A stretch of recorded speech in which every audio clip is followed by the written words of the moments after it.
So hey guys, welcome back to my channel. तो इस video में हम करने जा रहे हैं CA foundation paper 4 business economics का chapter number 3 theory of cost, theory of production at cost. ये चैप्टर में टोटल 2 यूनिट्स है और पूरी दोनों की दोनों यूनिट्स इस वीडियो में कवर कर देगी। एबीसी एनालिसिस के अकॉर्डिंग जो यूनिट 1 है और यूनिट 2 है, दोनों ही बी कैटेगरी के अंदर आती है, क्योंकि ये इसमें से पेपरों में ज़्यादा तो आता है, लेकिन ये आसान भी है, कंपेरेटिवली ईजी भी है।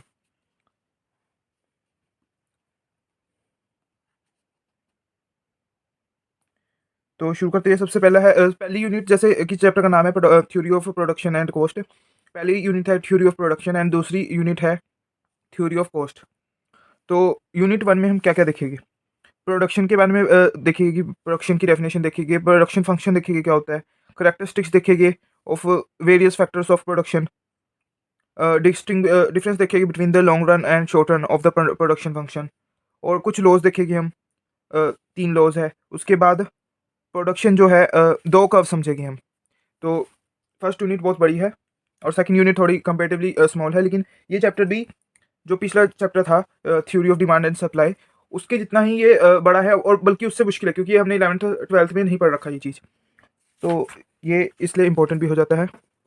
तो theory of production first unit में हम ये कवर करेंगे और इसमें देख लेते हैं कि प्रोडक्शन ऑप्टिमाइजेशन समझेंगे हम, फैक्टर ऑफ प्रोडक्शन समझेंगे, प्रोडक्शन फंक्शन में हम लॉन्ग रन और शॉर्ट टर्म के बारे में समझेंगे। तो मीनिंग ऑफ प्रोडक्शन के बारे में देखते हैं कि जो प्रोडक्शन है, जो इकोनॉमी की परफॉर्मेंस है, उसकी लेवल ऑफ प्रोडक्शन से ही जज की जा सकती है। ठीक है, तो प्रोडक्शन मतलब कि किसी भी इकोनॉमी, अगर इंडिया की जो परफॉर्मेंस है वो देखनी है, तो उसकी प्रोडक्शन देखेगी, उसकी जीडीपी देखेगी, कितना उसने प्रोड्यूस किया है।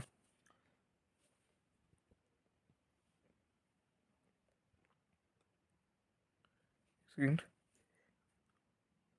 जो मैनेजर्स का काम होता है, जो बिजनेस मैनेजर्स का काम होता है, उनका काम भी कि ऑप्टिमम एफिशिएंसी इन प्रोडक्शन लाना ही होता है, कि ये अचीव करना ही होता है कि जो एफिशिएंसी है प्रोडक्शन में वो ऑप्टिमम हो, वो सबसे ज़्यादा हो। तो production word, the word production is used in the wider sense to denote the process by which man utilize the resources such as man, material, capital, and time, etc. upon them to transfer them into a commodity and service, so to make them satisfy human wants. तो production का मतलब क्या होता है कि production एक wider sense में अगर हम देखें कि एक प्रोसेस है। सबसे पहले तो प्रोडक्शन एक प्रोसेस है जिसमें क्या होता है, जो मैन है यूटिलाइज करता है रिसोर्सेज को यूज करता है। कौन से रिसोर्सेज? ये 4-5 दे रखे हैं, और ये सारे फैक्टर्स ऑफ प्रोडक्शन होते हैं। इन्हीं फैक्टर्स को यूज कर उन्हें ट्रांसफॉर्म करता है इनटू कमोडिटीज। इनटू कमोडिटीज मतलब आउटपुट वो क्या करते हैं, वो ह्यूमन वांट्स को सेटिस्फाई कर देते हैं। ठीक है, तो प्रोडक्शन यही प्रोसेस है, ट्रांसफरिंग द इनपुट जो कि रिसोर्सेज है, इनटू आउटपुट जो कि कमोडिटीज है, जो ह्यूमन वांट्स को सेटिस्फाई कर सकती है, कर देती है। ठीक है, जेम्स बैटर ने भी प्रोडक्शन की डेफिनेशन दी है। Production is organise activity of transforming resources into the finished good in the form of good and service, and the objective of production is to satisfy the demand of such transformed resources. ठीक है, उसके बाद जो इन्होंने एक ये funny सी चीज़ बता रखी है कि प्रोडक्शन को ट्रांसफर ऑफ मैटर नहीं कहना चाहिए हमें, क्योंकि साइंस के अकॉर्डिंग जो मैटर है वो ना तो क्रिएट किया जा सकता है ना डिस्ट्रॉय किया जा सकता है। ये साइंस में थोड़ा ये तो इन्होंने ऐसे कह दिया। सिर्फ हम जो ह्यूमन बींग्स है वो ये क्या कर सकते हैं, हम जो प्रोडक्ट है, जो हमारा ये रॉ मटेरियल है, जो इनपुट है, इसमें हम वैल्यू ऐड कर सकते हैं, हम इसमें यूटिलिटी ऐड कर सकते हैं, और उसको एक आउटपुट में बना सकते हैं, कम्युनिटी में बना सकते हैं, जो सेटिस्फाई कर सके ह्यूमन वांट्स को। तो हम सिर्फ क्रिएशन और एडिशन ऑफ यूटिलिटी कर सकते हैं into the thing that already exist in the nature. ठीक है,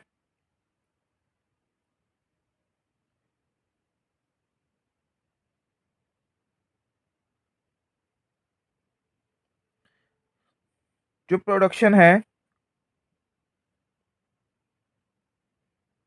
उसमें बहुत सारे प्रोसेसेस होते हैं।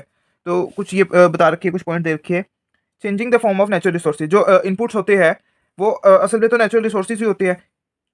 ठीक है, तो उसको जो फिजिकल इनपुट है उसको ट्रांसफॉर्म करते हैं इनटू अ कमोडिटी, कि वुड को जैसे कारपेंटर अपना प्रोडक्शन करके, अपनी प्रोसेस ट्रांसफॉर्मेशन कर कर कुछ कबर्ड या टेबल चेयर बना देता है, जो कि ह्यूमन वांट सेटिस्फाई कर सके। उसके बाद प्रोडक्शन में एक और चीज़ आती है कि सिर्फ गुड्स नहीं आते, सर्विसेज भी प्रोडक्शन में ये भी चीज़ आती है कि जो changing the place of the good, कि जैसे कोल है, जो कोल है वो अर्थ के नीचे दबा हुआ है, लेकिन वो वहाँ पर यूटिलाइज नहीं हो रहा, ठीक है, तो उसकी हमने प्लेस चेंज करके बस उसको ऐसी जगह हमने उसको, उसमें कुछ कोल में कुछ हमने ट्रांसफॉर्मेशन नहीं की, लेकिन हमने उसकी बस प्लेस चेंज कर दी, उसे एक्सट्रैक्ट करके हमने उसको मार्केट में सप्लाई कर दिया, जहाँ पर वो ह्यूमन वांट्स को सेटिस्फाई कर रहा है। तो प्रोडक्शन में ये भी प्रोडक्शन में प्रोसेस हो जाएगा,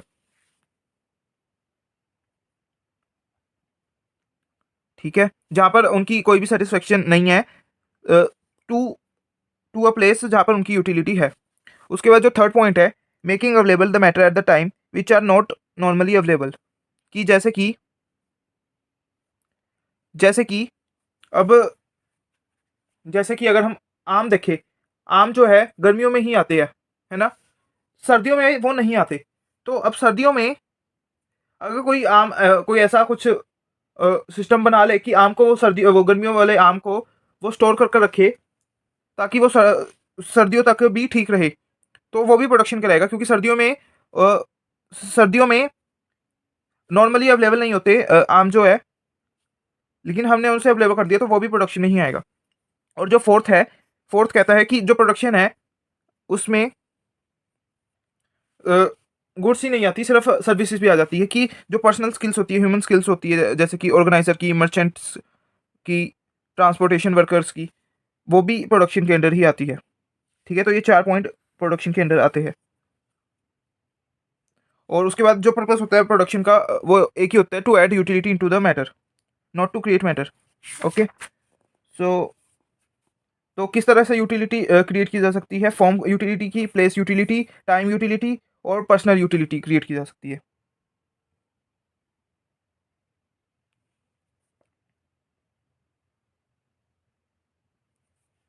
पर जो जैसे अगर ये मैंने आपको जो लास्ट पॉइंट बताया था कि लास्ट पॉइंट क्या, प्रोडक्शन, अगर जो प्रोडक्शन का एक और फीचर होता है कि वो सिर्फ प्रॉफिट मोटिव के लिए करनी चाहिए, वो इकोनॉमिक मोटिव के लिए होगी, तभी उससे प्रोडक्शन कहेगी।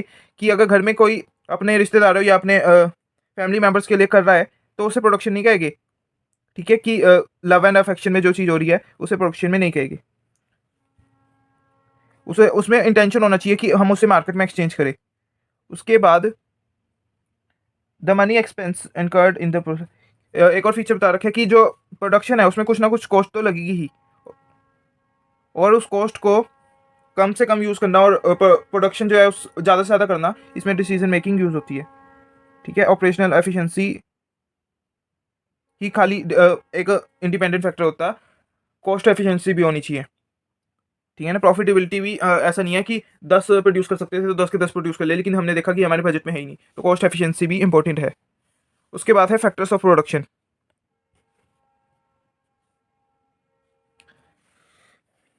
4 तरह के फैक्टर्स होते हैं, लैंड, लेबर, कैपिटल और एंटरप्रेन्योरशिप। और ये बेसिकली हमें पता ही है, और ये हमने क्लास 11 12 में ही पता है। तो इसके बारे में पढ़ लेते हैं कि लैंड जो है गिफ्ट, लैंड के अंदर प्रॉपर लैंड नहीं आती, ज़मीन नहीं आती, इसमें सॉइल भी आ जाती है, फर्टिलिटी भी आ जाती है, वाटर भी आ जाता है, एयर भी आ जाती है, लाइट भी आ जाती है, नेचुरल वेजिटेशन भी आ जाती है, समझ रहे हो।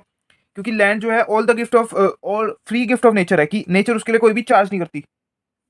अब इसके कुछ फीचर्स देख लेते हैं लैंड के, कि लैंड जो है फ्री गिफ्ट ऑफ नेचर है, उसका कोई भी सप्लाई प्राइस नहीं है उसका।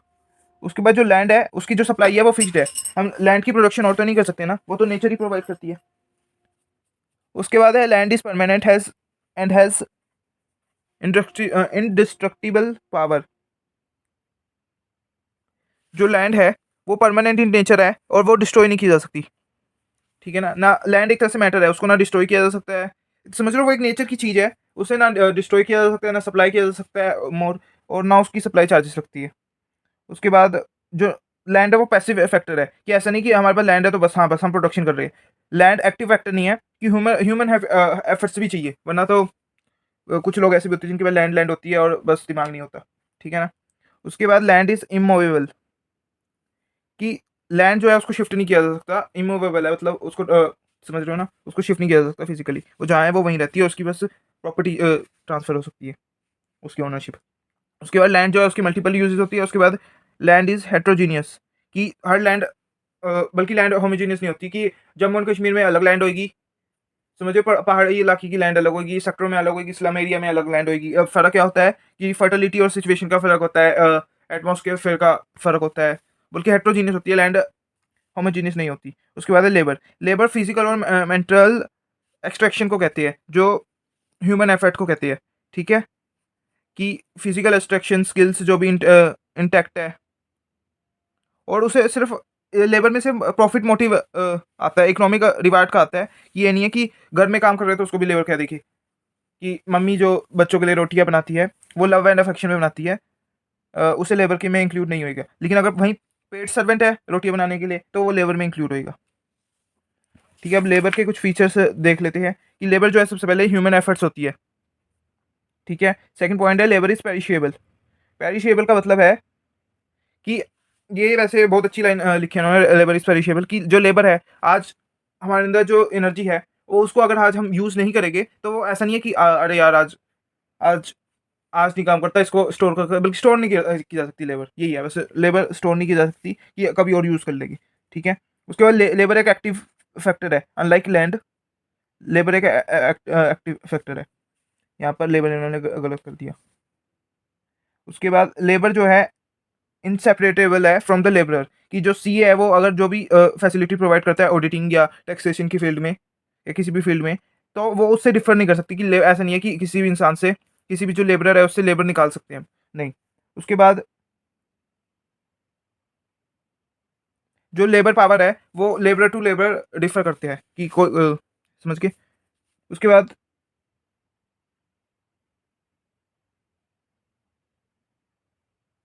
सारी की सारी लेबर जो है वो प्रोडक्टिव नहीं हो सकती।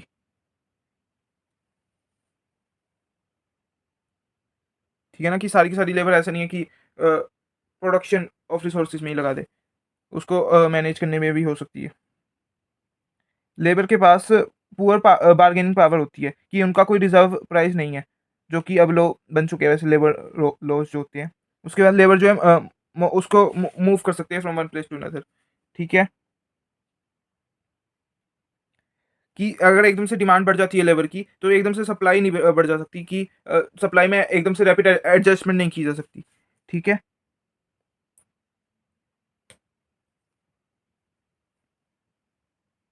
जो लेबर है उनके पास जो लेबर है, लेबरर जो है जो काम करने वाले होते हैं, उनके पास चॉइस होती है कि या तो वो काम करे या तो वो आराम करे, कि they have choice between the hours of labour and the hours of leisure. और यही इसी फीचर के कारण, इस फीचर के कारण कि उनके पास चॉइस होती है आराम करे या काम करे, जो कि हर एक के पास होती है, इसके कारण ही जो लेबर का कर्व होता है उसका जो परपेंडिकुलर बैकवर्ड होता है, वो परपेंडिकुलरली बैकवर्ड होता है, बैकवर्ड बेंडिंग होती है, शेप होती है सप्लाई कर्व ऑफ लेबर की। उसके बाद है कैपिटल।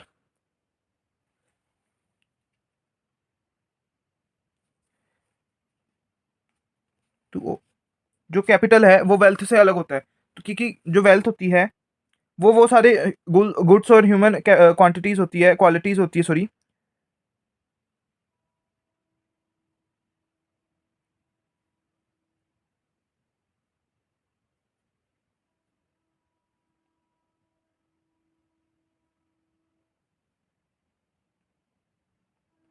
जो कैपेबल होती है प्रोडक्शन के, लेकिन अगर वो आइडियल पड़ी हुई है, मतलब कि उसे वो प्रोडक्शन में यूज नहीं हो रही, तो वो वेल्थ कंसीडर होगी, वो कैपिटल में कंसीडर नहीं होगी। तो हम ऐसे देखें तो वेल्थ एक लार्जर टर्म है, और कैपिटल सिर्फ वो पार्ट है जो उसका सिर्फ यूज हो रहा है, जो आइडियल नहीं है वो प्रोडक्शन में यूज हो रहा है।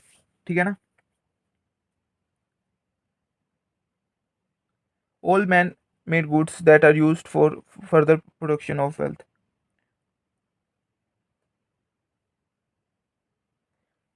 वेल्थ को हम कह सकते हैं प्रोडक्ट मीन्स ऑफ प्रोडक्शन और man made instrument of production.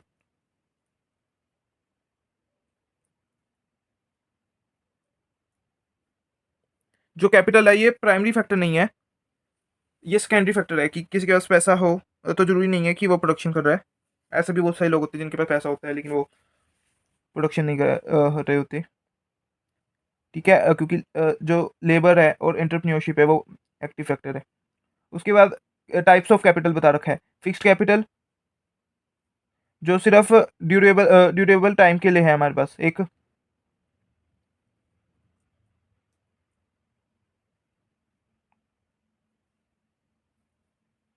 कि सिर्फ वो over a period of time के लिए है हमारे पास, जैसे टूल्स मशीनरी। उसके बाद सर्कुलेटिंग कैपिटल, जो सिर्फ एक ही बार यूज़ की जा सकती है। फिक्स कैपिटल जो बार बार शायद यूज की जा सकती है। ठीक है।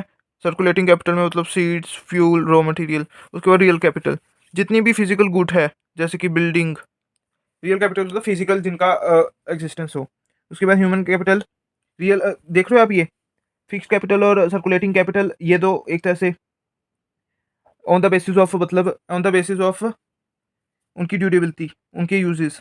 और रियल कैपिटल, ह्यूमन कैपिटल की रियल कैपिटल की फिजिकल एग्जिस्टेंस होती है, और ह्यूमन कैपिटल मतलब human skill and ability.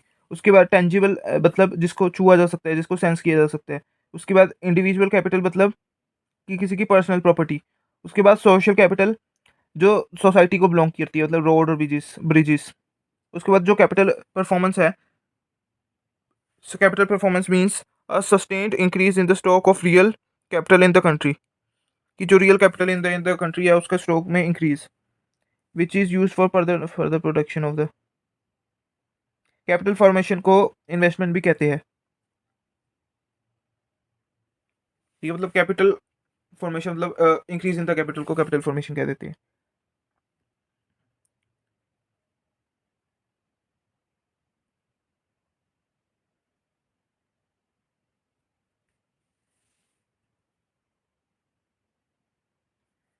The need of capital formation or investment is realized not merely for the replacement or renovation, but for the creation of additional productive capacity. In order to accumulate capital goods, some current consumption has to be sacrificed.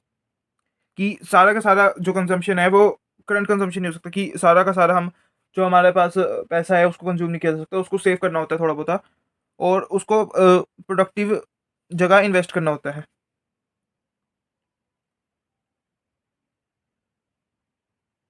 अगर ऐसा होगा कि society सारा कुछ consume कर लेगी, जो भी प्रोड्यूस करेगी, और सेव नहीं करेगी, तो जो फ्यूचर है, फ्यूचर प्रोडक्शन कैपेसिटी है वो इंक्रीज नहीं रहेगी, वो कांस्टेंट ही रहेगी। ठीक है ना। अगर सारे resources production of consumer good के लिए यूज कर लिए, प्रोडक्शन ऑफ कैपिटल गुड के लिए कोई रिसोर्सेज यूज नहीं किए, तो आगे जाकर कैपिटल फॉर्मेशन कैसे होगी, आगे जो आकर कैपेसिटी कैसे इंक्रीज होगी हमारी प्रोडक्शन की। उसके बाद स्टेजेस ऑफ कैपिटल फॉर्मेशन, सबसे पहला जो स्टेज है सेविंग का, उसके बाद है सेविंग को मोबिलाइज कर, और तीसरा स्टेज है इन्वेस्टमेंट का। ठीक है, तो सेविंग जो है वो एक बेसिक फैक्टर है कैपिटल फॉर्मेशन का, कि अगर हम सारा कुछ कंज्यूम कर देंगे और सेव कुछ भी नहीं करेंगे, तो सेविंग होगी नहीं, तो कैपिटल फॉर्मेशन होगी ही नहीं। ठीक है।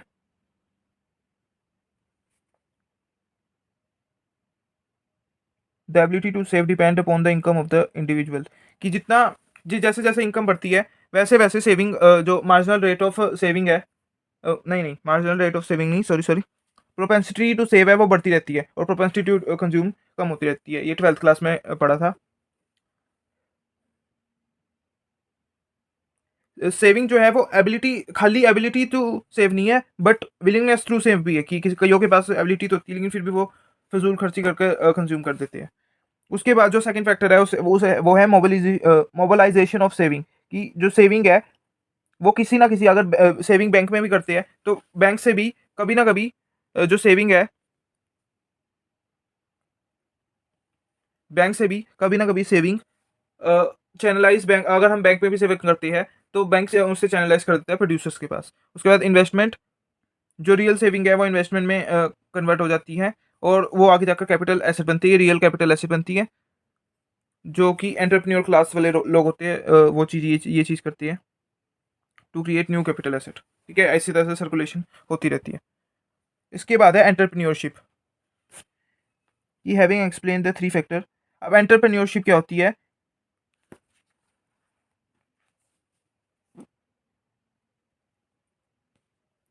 इसे ऑर्गेनाइजर भी कहते हैं, मैनेजर भी कहते हैं, रिस्क टेकिंग एबिलिटी कहते हैं, कि सारे जितने भी और फैक्टर्स है, लैंड, लेबर, कैपिटल, इसको यूज करे in the process of production, और जो रिस्क है उसको बियर करे। ठीक है ना।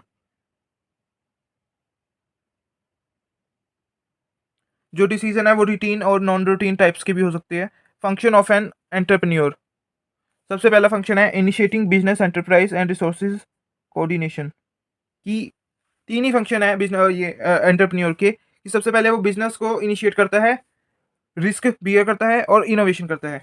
कि सबसे पहले तो इनिशिएट ही करता है, सबसे पहले तो स्टार्ट ही करता है एंटरप्रेन्योर की, बाकी सारे जो फैक्टर्स ऑफ प्रोडक्शन है उसका यूज़ करके बिजनेस को स्टार्ट करता है।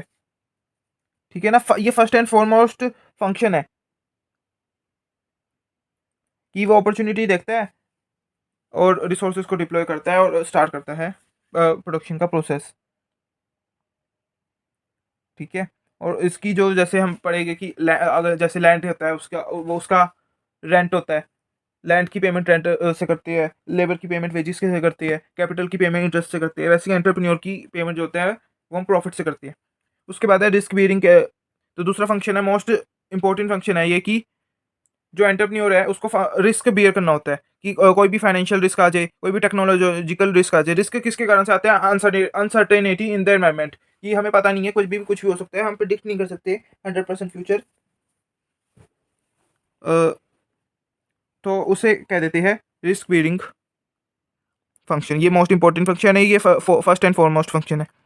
और उसके बाद है इनोवेशन। इनोवेशन जो है ट्रू फंक्शन है एक एंटरप्रेन्योर का, कि उसे न्यू आइडियाज़ और इन्वेंशन का एप्लीकेशन लगाना होता है फॉर द बिजनेस रिक्वायरमेंट्स। और जो इनोवेशन है वो ज़्यादा लंबे समय तक टिकती नहीं है, क्योंकि उसको फिर बाकी सारे कॉम्पिटिटर्स उसे यूज़ कर लेते हैं। तो ये जो इनोवेशन है वो ही प्रॉफिट लाती है टू इनोवेटर्स। बट इनोवेशन में रिस्क भी इन्वॉल्व होता है, और कुछ ही इंडिविजुअल लगते हैं सोसाइटी में इनोवेशन लाने में, लेकिन रिस्क बहुत होता है कि फेल हो गए तो क्या होएगा। ओके, उसके बाद एंटरप्राइज ऑब्जेक्टिव एंड कॉन्स्टेंट, की जो एंटरप्राइज है उसके क्या ऑब्जेक्टिव है। तो 5 तरह के ऑब्जेक्टिव हो सकते हैं। सबसे पहला है ऑर्गेनिक ऑब्जेक्टिव, कि सबसे पहला ये है सर्वाइवल का ऑब्जेक्टिव होता है, कि जो हम कॉस्ट लगा रहे हैं, जो पैसा लगा रहे हैं, उतना ही आ जाए वापिस, कुछ ना आए तो उतना ही आ जाए, सर्वाइव करते रहे हम मार्केट में, कि जो कॉस्ट है उसको रिकवर कर सके। ठीक है, उसके बाद है इकोनॉमिक ऑब्जेक्टिव। इकोनॉमिक ऑब्जेक्टिव है मतलब है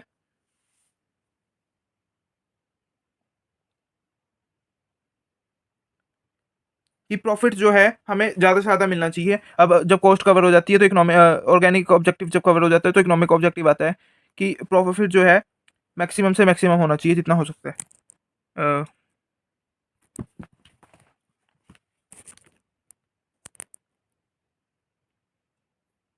और ये सबका ऑब्जेक्टिव होता है, सिर्फ इन्वेस्टर का नहीं होता, क्रेडिटर का भी होता है, एम्प्लॉयज़ का भी होता है, क्योंकि उनका भी कुछ ना कुछ प्रॉफिट मोटिव होता है। उसके बाद 2 तरह के प्रॉफिट हो सकते हैं, इकोनॉमिक प्रॉफिट और अकाउंटिंग प्रॉफिट, ये हम आगे जाकर पढ़ेंगे भी। जो अकाउंटिंग प्रॉफिट होते हैं उसमें जो मेनली डिफरेंस बता देता हूँ इकोनॉमिक प्रॉफिट और अकाउंटिंग प्रॉफिट में है, कि इकोनॉमिक प्रॉफिट जो है वो लार्जर डोमेन है, जिसमें थोड़ा अकाउंटिंग प्रॉफिट तो आता ही है, बट 2 फैक्टर जो है, जो कि कैपिटल और एंटरप्रेन्योरशिप है, इसकी जो पेमेंट है, जो कि इंटरेस्ट और प्रॉफिट है, वो चीज़ नहीं आती, तो वो चीज़ इकोनॉमिक प्रॉफिट में इंक्लूड होती है, बल्कि डिडक्ट होती है उससे। बल्कि अकाउंटिंग प्रॉफिट से अगर इंटरेस्ट और प्रॉफिट हम घटा ले तो इकोनॉमिक प्रॉफिट आ जाता है। ठीक है, उसके बाद है नॉर्मल प्रॉफिट। अकाउंटिंग प्रॉफिट को ही नॉर्मल प्रॉफिट कह देते हैं, और जो सुपर नॉर्मल प्रॉफिट होता है उसे इकोनॉमिक प्रॉफिट कह देते हैं। प्रॉफिट मैक्सिमाइजेशन ही एम होता है। उसके बाद ये कुछ बता रखा है, कोई स्टोरी दे रखी है शायद, वो इतनी इंपॉर्टेंट नहीं है। अब इसके बाद है जो अगला ऑब्जेक्टिव है वो है सोशल ऑब्जेक्टिव। इसमें 4-5 पॉइंट दे रखे हैं। सोसाइटी के लिए जो कि वेलफेयर के लिए जो ऑब्जेक्टिव होते हैं उसे सोशल ऑब्जेक्टिव कहते हैं, कि अडल्ट्रेटेड गुड ना हो सोसाइटी में, कि जो गुड्स हो वो स्टैंडर्ड क्वालिटी के हो। उसके बाद कोई भी एंटी सोशल प्रैक्टिस ना हो, कि पैसे कमाने के लिए एंटी सोशल एक्टिविटी पे उतर आए हम, कि जो एम्प्लॉयमेंट है वो गेनफुल हो, ये ना हो कि सारा ये टेक्नोलॉजिकल इंसेंटिव हो रहा है काम। उसके बाद पोल्यूशन जो है वो कम से कम हो, चाहे वो एयर पोल्यूशन हो, वाटर पोल्यूशन हो, नॉइस पोल्यूशन हो। उसके बाद जो होता है फोर्थ ऑब्जेक्टिव जो है वो है कंपनी के जो इंटरनल मैनेजमेंट है उनका ऑब्जेक्टिव, कि जो एम्प्लॉयज़ है उनका क्या उद्देश्य होता है। एक तो इकोनॉमिक ऑब्जेक्टिव तो उनका भी होता है कि मैक्सिमम सैलरी मिले, उन्हें फेयर डील मिले, उन्हें जो उनकी जो अपॉर्चुनिटी है, नई अपॉर्चुनिटी मिले सीखने की, कि new skills and ability develop कर सके वो। वर्क क्लाइमेट उन्हें अच्छा मिले, उन्हें टॉप लेवल मैनेजमेंट के साथ डिसीजन मेकिंग में पार्टिसिपेशन करने का मौका मिले, उन्हें इंटरेस्टिंग और चैलेंजिंग जॉब मिले। उसके बाद नेशनल ऑब्जेक्टिव, ये सबसे लास्ट ऑब्जेक्टिव आता है और सोशल ऑब्जेक्टिव से डिफर भी है। कि नेशनल ऑब्जेक्टिव मतलब देश का क्या ऑब्जेक्टिव है, कि एक एंटरप्रेन्योर के लिए देश के प्रति जब जैसे रतन टाटा, ये नेशनल ऑब्जेक्टिव के हैं इनके मन में। नेशनल ऑब्जेक्टिव को ध्यान में रखते हुए ये डिसीजन लेते हैं कि जो इनइक्वालिटी है वो रिमूव हुए, अपॉर्चुनिटीज़ मिले, फेयर अपॉर्चुनिटी मिले to work and progress, national priority मिले, कि जो देश है वो सेल्फ रिलायंट बने, कि जो दूसरी कंट्रीज़ है उन पे डिपेंडेंट ना रहे ज़्यादा, जो यूथ है उन्हें ट्रेनिंग मिले कि वो उनकी डेवलपमेंट हो। तो ओके तो इस तरह से। उसके बाद कुछ और भी ऑब्जेक्टिव होते हैं, कुछ ऑब्जेक्टिव जो होते हैं वो कॉन्फ्लिक्टिंग होती है, मतलब आपस में उनका ऑब्जेक्टिव आपस में उल्टी तरीके से होती है। जैसे जैसे जो इकोनॉमिक ऑब्जेक्टिव जो है और सोशल ऑब्जेक्टिव, वो दोनों आपस में कॉन्फ्लिक्टिंग हो सकती है। कि बिजनेसमैन का नहीं, मैं तो मशीनें का यूज़ करूँगा और अन्य लेबर का यूज़ नहीं करूँगा क्योंकि मेरे को महंगी पड़ती है, कॉस्ट एफिशिएंसी नहीं होती। तो उससे सोसाइटी पे बुरा असर पड़ेगा कि एम्प्लॉयमेंट जनरेशन नहीं होगी। कुछ इन्होंने प्रॉब्लम्स बता रखी है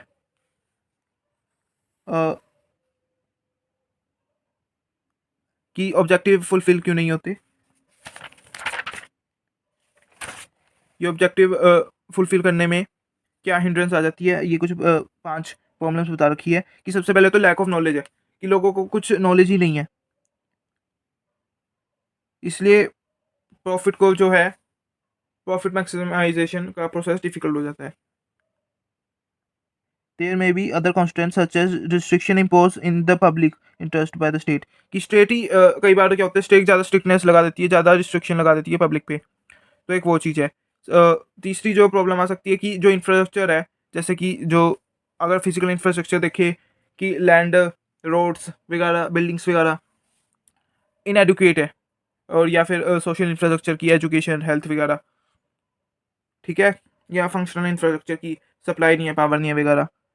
तो ये सारे अगर इनएडुकेट है तो ये प्रोडक्शन के ऑब्जेक्टिव जो है उसमें परेशानी आ सकती है।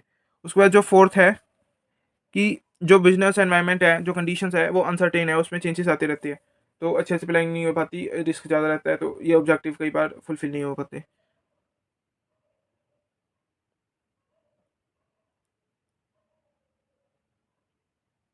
उसके बाद कुछ जो इकोनॉमिक प्रॉब्लम्स है, जैसे कि inflation, rising interest rates, unfavourable exchange of exchange rate fluctuation, cost increase in the raw material, मतलब कि cost of the raw material increase हो रही है, कैपिटल और लेबर गुड इंक्रीज हो रही है, बजट को जो अफेक्ट कर देती है, और फाइनेंशियल प्लान्स को जो अफेक्ट कर देती है। ये सारी जो इकोनॉमिक अनसर्टेनिटी है इकोनॉमिक एनवायरनमेंट में, ये भी बहुत बार हिंड्रेंस बन सकती है ऑब्जेक्टिव फुलफिल करने में। ठीक है, तो उसके बाद है एंटरप्राइज प्रॉब्लम, कि एंटरप्राइज को प्रॉब्लम से रिलेटेड क्या क्या प्रॉब्लम फेस करनी पड़ सकती है। तो सबसे पहली प्रॉब्लम है ऑब्जेक्टिव से रिलेटेड, कि एंटरप्राइज का क्या ऑब्जेक्टिव होना चाहिए, क्या उसे इकोनॉमिक ऑब्जेक्टिव रखना चाहिए या सोशल ऑब्जेक्टिव रखना चाहिए। तो एनवायरनमेंट को ध्यान में रखते हुए और अपने इंटरनल स्ट्रक्चर को ध्यान में रखते हुए उसे अपना ऑब्जेक्टिव ध्यान में रखना चाहिए और बैलेंस बनाकर रखना चाहिए, कि ऐसा नहीं कि पूरा ही प्रॉफिट मोटिव से वो काम करे या पूरा ही सोशल हो जाए कि लॉस में चले जाने लगे। उसके बाद problems related to the location and the size of the plant, कि इंफ्रास्ट्रक्चर से रिलेटेड हो गया, कि लोकेशन और प्लांट का जो साइज़ है वो डिसाइड नहीं हो पा रहा, या लोकेशन डिसाइड नहीं हो पा रही, या मिल नहीं रही, ठीक है, या कॉस्ट के बाहर है। उसके बाद जो थर्ड प्रॉब्लम है वो related to the selecting and organising physical facility, तो फिजिकल फैसिलिटी लाइक ट्रांसपोर्टेशन,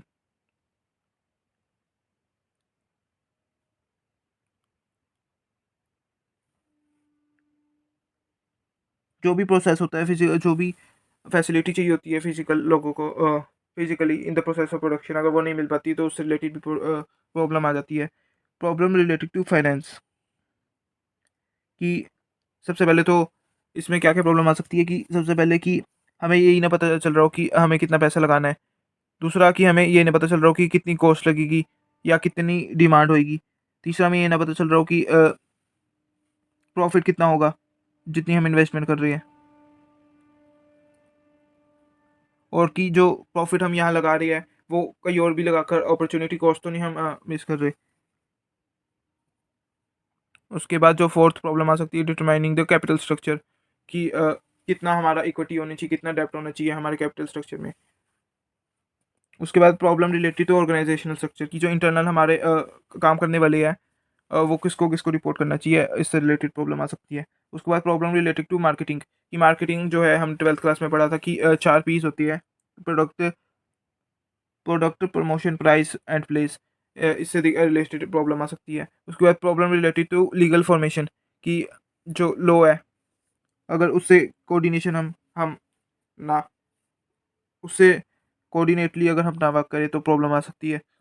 की लॉज बन सकती है लोकेशन से रिलेटेड, एनवायरनमेंट प्रोटेक्शन से रिलेटेड, पोल्यूशन कंट्रोल से रिलेटेड, वेजेस से रिलेटेड, कि आपको अगर लॉस में हो तब भी वेजेस देने, बोनस मतलब ज़्यादा वेजेस बढ़ानी चाहिए। उसके बाद problem related to industrial relations,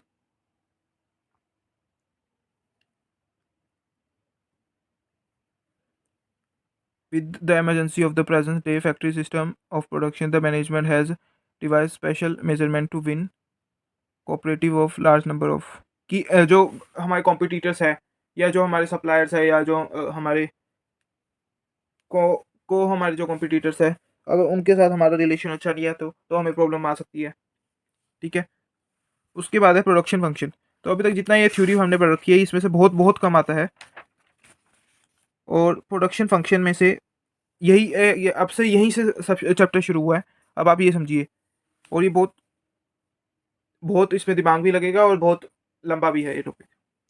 तो प्रोडक्शन फंक्शन जो है वो एक स्टेटमेंट है कि आउटपुट, मैथमेटिक्स में फंक्शन पढ़े हो तो क्या होता है, फंक्शन क्या होता है कि F X is equal to कोई भी एक इक्वेशन होती है जैसे एक्स स्क्र माइनस 2x। ठीक है। तो ये फंक्शन है, इसमें क्या है कि एफ एक्स की वैल्यू क्या होगी वो एक्स पे डिपेंड करती है। तो इसमें जो एफ एक्स है एक तरह से वो आउटपुट है, और वो डिपेंड करता है इनपुट पे। ठीक है। तो ये एक जो प्रोडक्शन फंक्शन है वो technological relationship between the input and output है। ओके। कि जो जैसे हमने देखा कि इनपुट जो है उसके कुछ फैक्टर्स होते हैं, तो उसी पे आउटपुट हमारा डिपेंड करता है। अब है कि अजम्पशंस क्या हम लेने चाहिए हमें, प्रोडक्शन फंक्शन से रिलेटेड अजम्पशंस क्या क्या लेना चाहिए। बेसिकली तीन अजम्पशन होते हैं जो प्रोडक्शन फंक्शन बनाते वक्त हमें लेते हैं।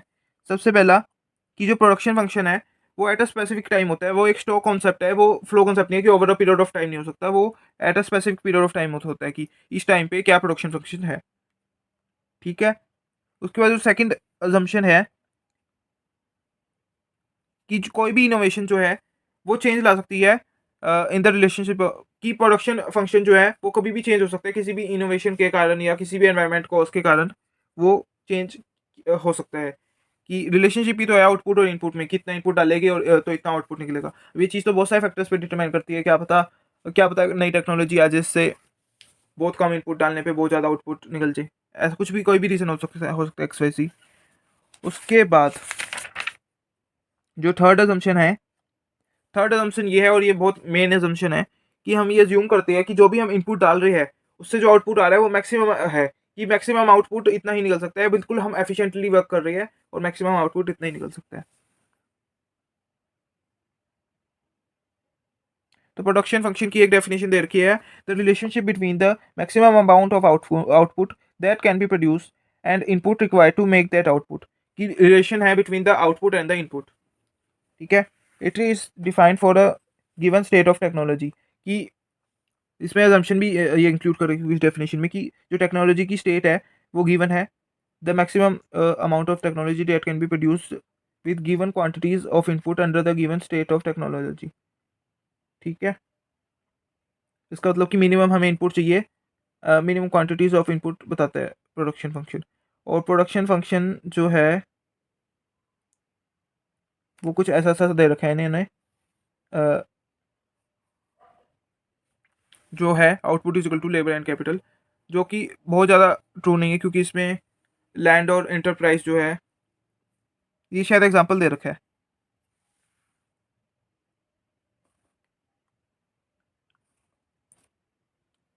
ये शायद एग्जांपल दे रखा है। उसके बाद अब लॉन्ग रन और शॉर्ट रन।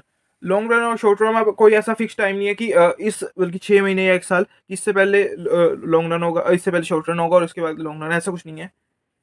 ये इसलिए टाइम से रिलेटेड है ही नहीं। कि ये जनरली क्या होता है कि कुछ फैक्टर्स, एक जो अगर मैं पर्टिकुलर की बात करूँ, जो कैपिटल है, वो हम अगर एकदम से सप्लाई बढ़ गई, एकदम से डिमांड बढ़ गई सॉरी, तो एकदम से सप्लाई कैसे बढ़ेगी?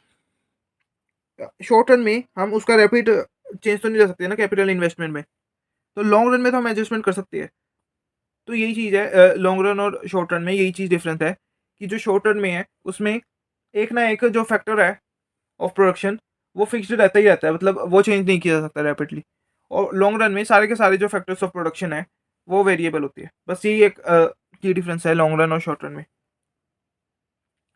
तो a period which considered to be short run if the amount of at least one of the input used in the input used remain unchange during the period, की जो एक फैक्टर है इनपुट में जो use हुआ है वो unchange constant रहना चाहिए।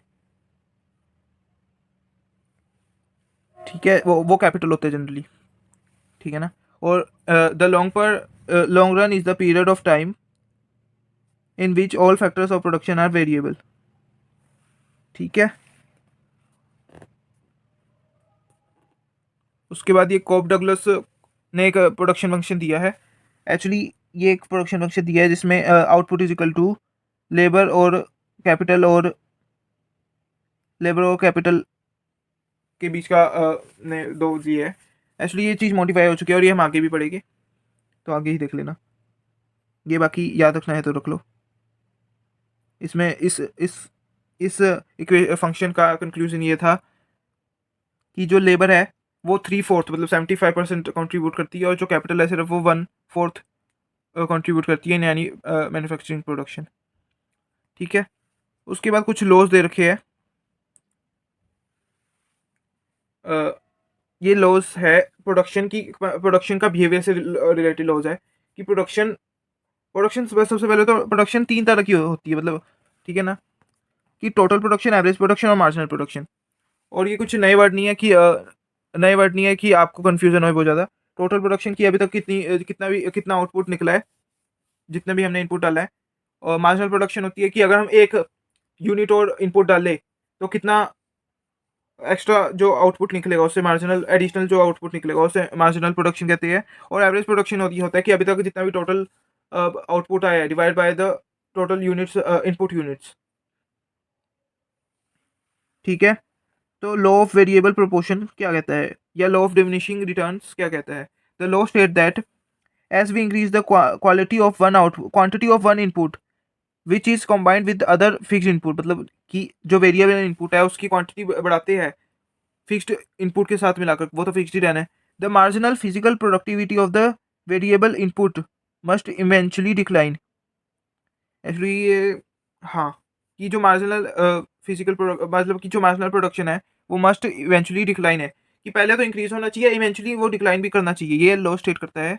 इन other word, increase in some input relative to other fixed input will give a will in a given state of technology, मतलब कि जो टेक्नोलॉजिकल कंडीशन है वो कांस्टेंट है, कोज आउटपुट टू इंक्रीज, सबसे पहले इंक्रीज होगा, but after a point the extra output resulting from the same additional of extra input will become less and less. ये क्या कहना चाह रही है, ये हम आगे बिल्कुल ग्राफ के थ्रू समझ लेंगे, और फिर से मैं आपको ये पढ़ाऊंगा तो आपको समझ आ जाएगा।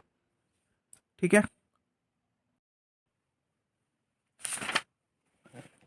देखिए, ये आप टेबल देखिए और ये इसका ग्राफ है। ठीक है। तो अगर हम टेबल में देखें तो ये क्वांटिटी, ये इनपुट है, ये इनपुट बढ़ रहा है, तो जो आउटपुट है ये तीनों आउटपुट ही है। ये टोटल जो प्रोडक्टिविटी है, टोटल प्रोडक्ट जो है वो इंक्रीज होते जा रहा है जैसे जैसे इनपुट इंक्रीज हो रहा है, अगर उसका ग्राफ देखे। बट यहाँ पर 10 से जब 11 पे हुआ तो ये डिमिनिश होना शुरू हो गया। उसी दूसरी ओर एवरेज प्रोडक्ट को देखे तो वो भी पहले इंक्रीज हो रहा है, लेकिन फिर वो एक मैक्सिमम पॉइंट तक पहुंचा और फिर वो डिक्रीज होने लग गया। और मार्जिनल पॉइंट को देखे तो वो भी इंक्रीज हो रहा है, लेकिन वो भी एक पॉइंट पे जाने के बाद वो डिक्रीज होना शुरू हो गया और वो एक टाइम पे माइनस भी पहुंच गया। तो इससे क्या कंक्लूजन होता है, इससे कंक्लूड होता है ये ग्राफ।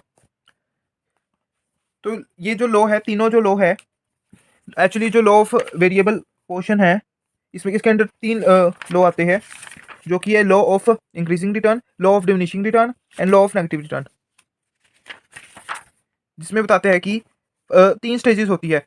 सबसे पहले तो अगर टोटल प्रोडक्शन में ही देखे कि जैसे जैसे इनपुट बढ़ाएंगे वैसे बैठे टोटल प्रोडक्शन इंक्रीज होगी विद इंक्रीजिंग रिटर्न, की बढ़ भी रही है और इंक्रीजिंगली बढ़ रही है। ठीक है, फिर एक पॉइंट के बाद एक ऐसा टाइम आएगा जहाँ पर प्रोडक्शन बढ़ेगी तो सही with increase in the input, but वो डिमिनिशिंग रिटर्न्स के साथ बढ़ेगी, मतलब वो स्लोली स्लोली बढ़ेगी। फिर एक टाइम और आ जाएगा कि जब इनपुट इंक्रीज करेंगे तो प्रोडक्शन बढ़ने की टाइम घट जाएगी। ठीक है, तो यही तीन स्टेजेस है कि स्टेज नंबर 1 2 3। तो ये law of variable portion proportion यही स्टेट करता है कि increase in some inputs relative to other in fixed input, कि जब वेरिएबल इनपुट इंक्रीज होते हैं फिक्स्ड इनपुट में, ये शॉर्ट रन की बात हो रही है अभी सारा कुछ। ठीक है ना, ये चीज शॉर्ट रन में बात हो रही है कि इनपुट जो है, जब वेरिएबल इनपुट्स इंक्रीज होते हैं विद फिक्स्ड इनपुट तो फिक्स्ड ही रहते हैं under a constant state of technology, तो जो आउटपुट है वो सबसे पहले इंक्रीज होता है, but after a point the extra output resulting from the same addition, की अगर जितना सेम एडिशन पहले करते थे अगर उतना ही अब करे आफ्टर अ पॉइंट, तो जो इनपुट है वो लेस एंड लेस होता रहता है और एक टाइम ऐसा आता है कि आउटपुट जब बढ़ाते हैं तो इनपुट डिक्रीज होना स्टार्ट हो जाता है। ठीक है, ये टेबुलर फॉर्म है, ये डेफिनेशन दे रखी है एवरेज और मार्जिनल की, जो कि कुछ भी नहीं है, फॉर्मूला भी दे रखा है जो कि हमें इन जनरल पता ही है। उसके बाद रिलेशनशिप बता रखा है एवरेज और मार्जिनल के बारे में।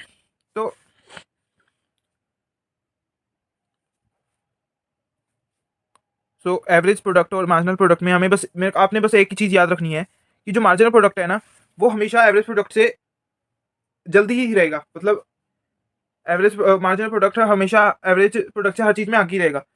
वो कैसे, कि जब एवरेज प्रोडक्ट इंक्रीज हो रहा होता है तब मार्जिनल प्रोडक्ट्स उससे ज़्यादा होता है हमेशा। ठीक है, और जब एवरेज प्रोडक्ट मैक्सिमम होता है तो मार्जिनल प्रोडक्ट एवरेज प्रोडक्ट के इक्वल होता है तब।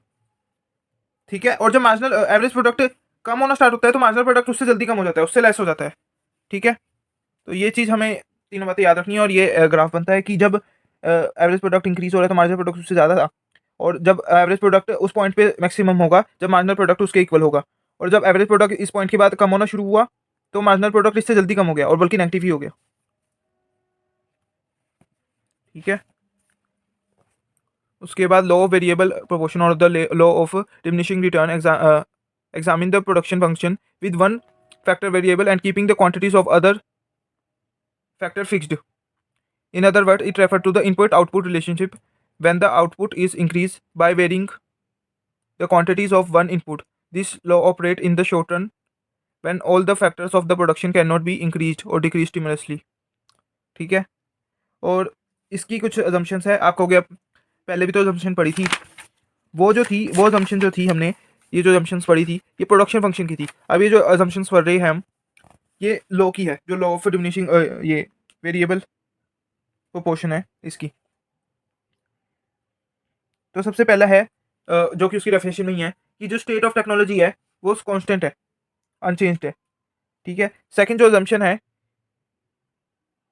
कि जो कुछ जो इनपुट है वो फिक्स्ड है, मतलब कुछ जो फैक्टर्स है जो जनरली मैंने आपको बताया कि जो कैपिटल होता है वो फिक्स्ड है। ठीक है ना, सारे के सारे वेरिएबल नहीं है, वो लॉन्ग टर्म के केस में होता है। ठीक है, थर्ड अजम्पशन जो है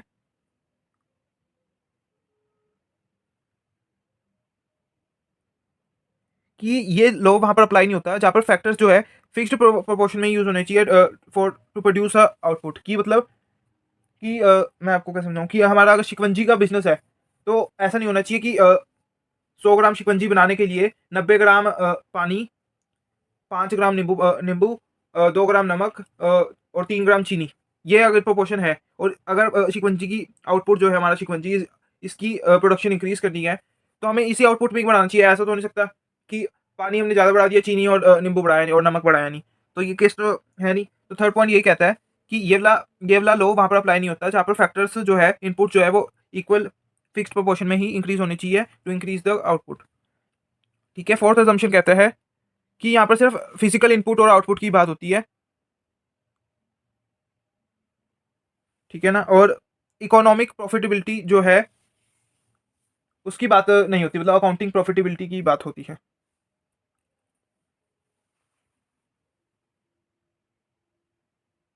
ठीक है, उसके बाद ये फिगर को एक्सप्लेन कर रखा है इन्होंने कि अब आपको सोच रहे होगी कि टोटल प्रोडक्ट ऐसा क्यों जा रहा है, टोटल प्रोडक्ट सीधा क्यों नहीं है। टोटल प्रोडक्ट पहले इंक्रीज हो रहा है विद इंक्रीजिंग रेट, उसके बाद वो इंक्रीज हो रहा है विद डिक्रीजिंग रेट, ये सेकंड स्टेज है। और थर्ड स्टेज में वो डिक्रीज ही हो रहा है, और जब थर्ड स्टेज में एपी तो डिक्रीज हो ही रहा है, एपी तो सेकंड स्टेज से ही डिक्रीज होना शुरू हो गया था, एमपी यहाँ पर माइनस हो गया है और एमपी जो है सेकंड स्टेज में माइनस है। और ये तीनों जो स्टेजेस है ये आगे बताई रखी है। फर्स्ट स्टेज है the stage of increasing return, इसमें जो है जो टोटल प्रोडक्ट है वो इंक्रीज हो रहा है विद इंक्रीजिंग रेट, जो मार्जिनल है वो इंक्रीज हो रहा है और जो एवरेज प्रोडक्ट है वो भी इंक्रीज हो रहा है। और ये कहाँ तक इंक्रीज होते हैं, जो फर्स्ट स्टेज का एंड है उसे बोलते हैं पॉइंट ऑफ इन्फ्लेक्शन।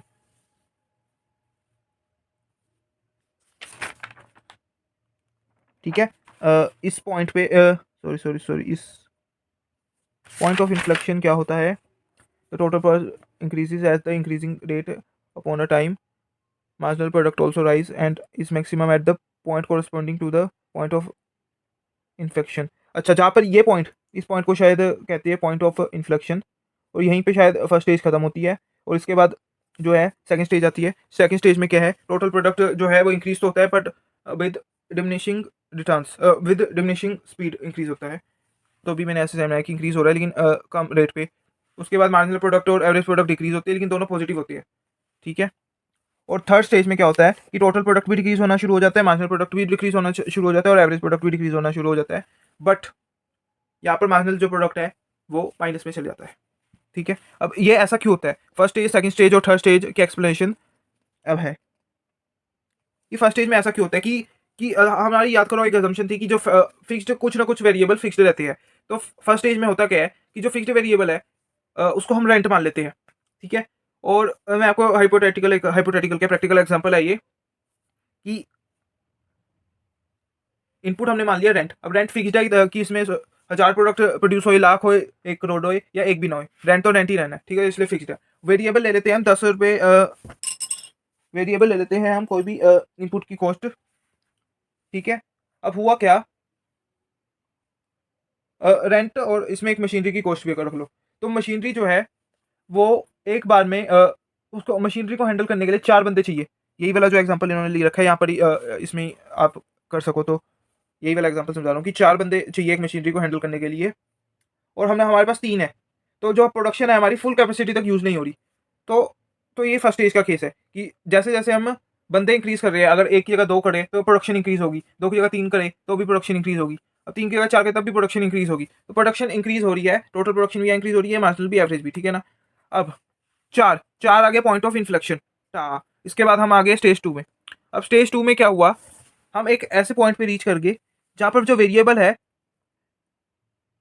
वो अबंडन में आ गए, मतलब क्या हुआ, 4 से 5 वर्कर आ गए। ठीक है, 4 से 5 वर्कर आ गए तो क्या हुआ, टोटल प्रोडक्ट जो है वो इंक्रीज तो हुआ बट अब वो कम इंक्रीज हुआ एज कम्पेयर टू जब 3 से 4 आए थे। ठीक है, और यहाँ पर जो मार्जिनल रेट है वो भी डिक्रीज हो गया, और उसके अन एवरेज रेट तो जस्ट एक तरह से एवरेज रेट से तो लेना देना कुछ है ही नहीं। एवरेज रेट तो बस एक हमने लास्ट में कैलकुलेशन कर दिया, इतना इनपुट आया इतना आउटपुट गया, एवरेज रेट वो है। और तीसरी स्टेज में हुआ क्या, ऐसा हुआ कि जो इतने वेरिएबल, जो क्वांटिटी ऑफ वेरिएबल फैक्टर्स है वो इतना एक्सेसिव हो गए कि अब कोई भी और वेरिएबल फैक्टर की क्वांटिटी बढ़ती है इतना, बल्कि लेबर अब 5 की जगह 4 चाहिए था, अगर 10 आ गए, 10 के 10 क्या करेंगे, इनएफिशिएंट बन जाएंगे, सोते रहेंगे कि अब 10 से 11 जाएंगे तो हमारी जो प्रोडक्शन है वो डिक्रीज हो जाएगी, ऐसा सिचुएशन आ जाएगी। ठीक है, तो स्टेज 3 ये कंडीशन है कि स्टेज 1 में क्या हुआ, अभी तक पूरी कैपेसिटी यूज़ नहीं हुई थी, स्टेज 2 में क्या हुआ कि पूरी कैपेसिटी यूज़ होगी, लेकिन अब जो बंदे आ रहे हैं वेरिएबल हो रही है, ये एक तरह से ये कम कम आउटपुट ही जनरेट कर रहे हैं, उतना आउटपुट जनरेट नहीं कर रहे। और थर्ड स्टेज ये है कि अब जो है, अब तो बंदे भी चाहिए नहीं, अब तो बंदे जो आ रहे हैं उनसे तो नुकसान ही हो रहा है।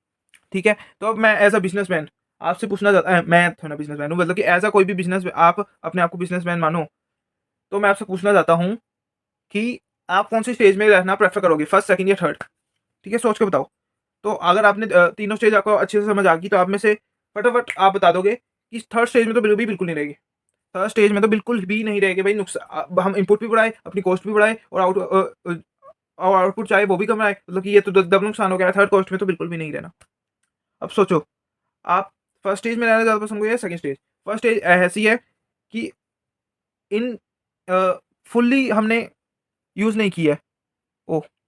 आपने ये पढ़ा तो नहीं लिया कि फर्स्ट स्टेज, चलो फर्स्ट स्टेज ऐसी है कि यहाँ पर अभी भी हमारी जो अपॉर्चुनिटी कॉस्ट है वो ज़्यादा है, समझ रहे हो? बल्कि 3 से जो 4 में हम कर सकते थे, हमारी फुल्ली कैपेसिटी हम यूज़ नहीं कर रहे, तो ये भी एक परेशानी की बात है। और जो तो हम फर्स्ट स्टेज में भी रहना पसंद नहीं करेंगे। तो क्लियरली यहाँ पर दिख रहा है, हम सेकंड स्टेज पे और यहीं पे ये चीज़ बता रखा है कि जो रैशनल प्रोड्यूसर हो रहा है, जैसे कि आप, वो कभी भी फर्स्ट स्टेज में नहीं रहना पसंद करेंगे, क्योंकि वो अपना बेस्ट यूज़ देना चाहता है, और जो उसके पास फिजिकल फैक्टर जो वो रेंट दे रहा है, उसका बेस्ट जो मशीनरी है उसके पास, वो बेस्ट यूज़ करेगा उसकी, और पूरी अपॉर्चुनिटी का पूरा फायदा उठाएगा, क्योंकि वो रैशनल है, वो आप हो। उसके बाद थर्ड में तो वो बिल्कुल नहीं रहेगा, क्योंकि वो कॉस्ट भी बढ़ा रहा है अपनी और नेगेटिव रिटर्न भी आ रही है, तो थर्ड में तो बिल्कुल नहीं रहना पसंद करेगा। तो इससे क्लियर हो रहा है कि वो सेकंड में रहेगा। Okay, thus it is thus clear that the rational producer will never produce in the first stage or and second and third stage. These stages are called stages of economic nonsense and economic absurdity. ये nonsense economic nonsense की stage है, first और third. ठीक है, उसके बाद है, उसके बाद यहाँ पर प्रिंसिपल ऑफ मार्जिनलाइजेशन समझा रखा है, के बारे में बता रखा है कि सेकंड स्टेज में भी प्रोड्यूसर एम्प्लॉयमेंट को देखकर प्रोड्यूस करेगा, जो कि प्रिंसिपल ऑफ मार्जिनलाइजेशन से है, जो कि हम इस चैप्टर में नहीं पढ़ेंगे, इस चैप्टर में ही नहीं पढ़ेंगे, वो हम आगे फोर्थ चैप्टर में पढ़ेंगे, थ्योरी ऑफ मार्केट से रिलेटेड जो है। ठीक है, तो अब है scale of return to cell.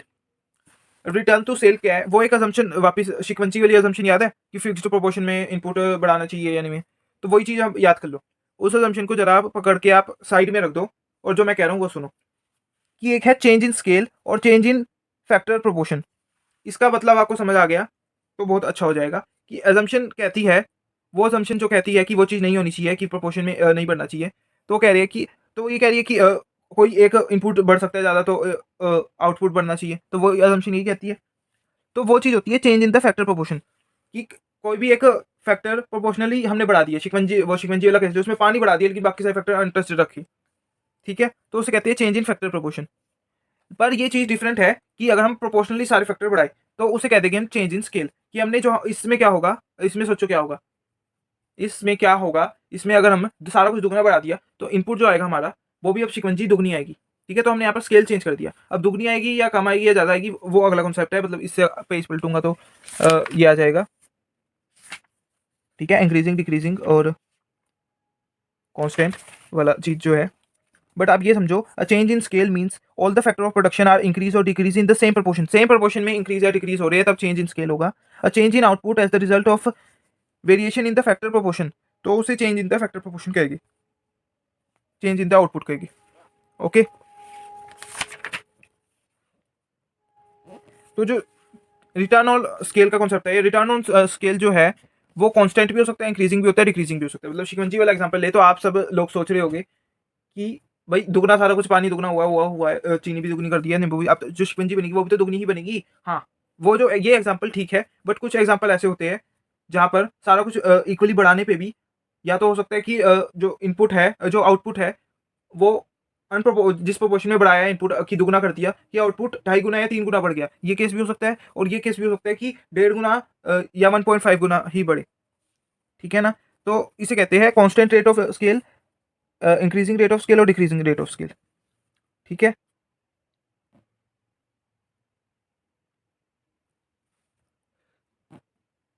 कि कांस्टेंट रेट ऑफ स्केल में है कि अगर हमने कुछ इंक्रीज किया in the return on sale में हमने कुछ इंक्रीज़ किया, तो जो रिटर्न आएगा उसमें वो सेम प्रोपोर्शन में ही होगी।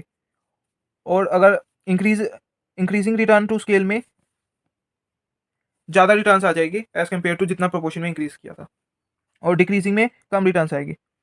ठीक है, it should be remember that increasing return to scale is not same as the increasing. अब ये वाला पॉइंट देखो, इस पॉइंट में कह रहे हैं वो कि increasing return to scale is not same as increasing return to marginal return. Marginal return क्या होता है कि आप ये समझ लो कि जो इंक्रीजिंग रिटर्न टू सेल है वो लॉन्ग रन का कॉन्सेप्ट है, जहाँ पर इनपुट चेंज होते हैं इन द सेम प्रोपोर्शन, और increasing in the marginal return जो है वो शॉर्ट रन का कॉन्सेप्ट है, जहाँ पर क्योंकि शॉर्ट रन में तो एक अजम्पशन होती है कि एक जो फैक्टर है वो फिक्स्ड रहना है, तो उसमें सारे तो प्रोपोर्शनली इंक्रीज नहीं हो सकते, तो वो वहाँ पर इंक्रीज इन मार्जिनल रिटर्न आ जाएगा, और वो सेम नहीं है इंक्रीजिंग रिटर्न टू सेल से। ठीक है, अब हमने याद करो कोब एंड डगलस की जो हमने की थी इक्वेशन, उसमें ये कह रहे हैं कि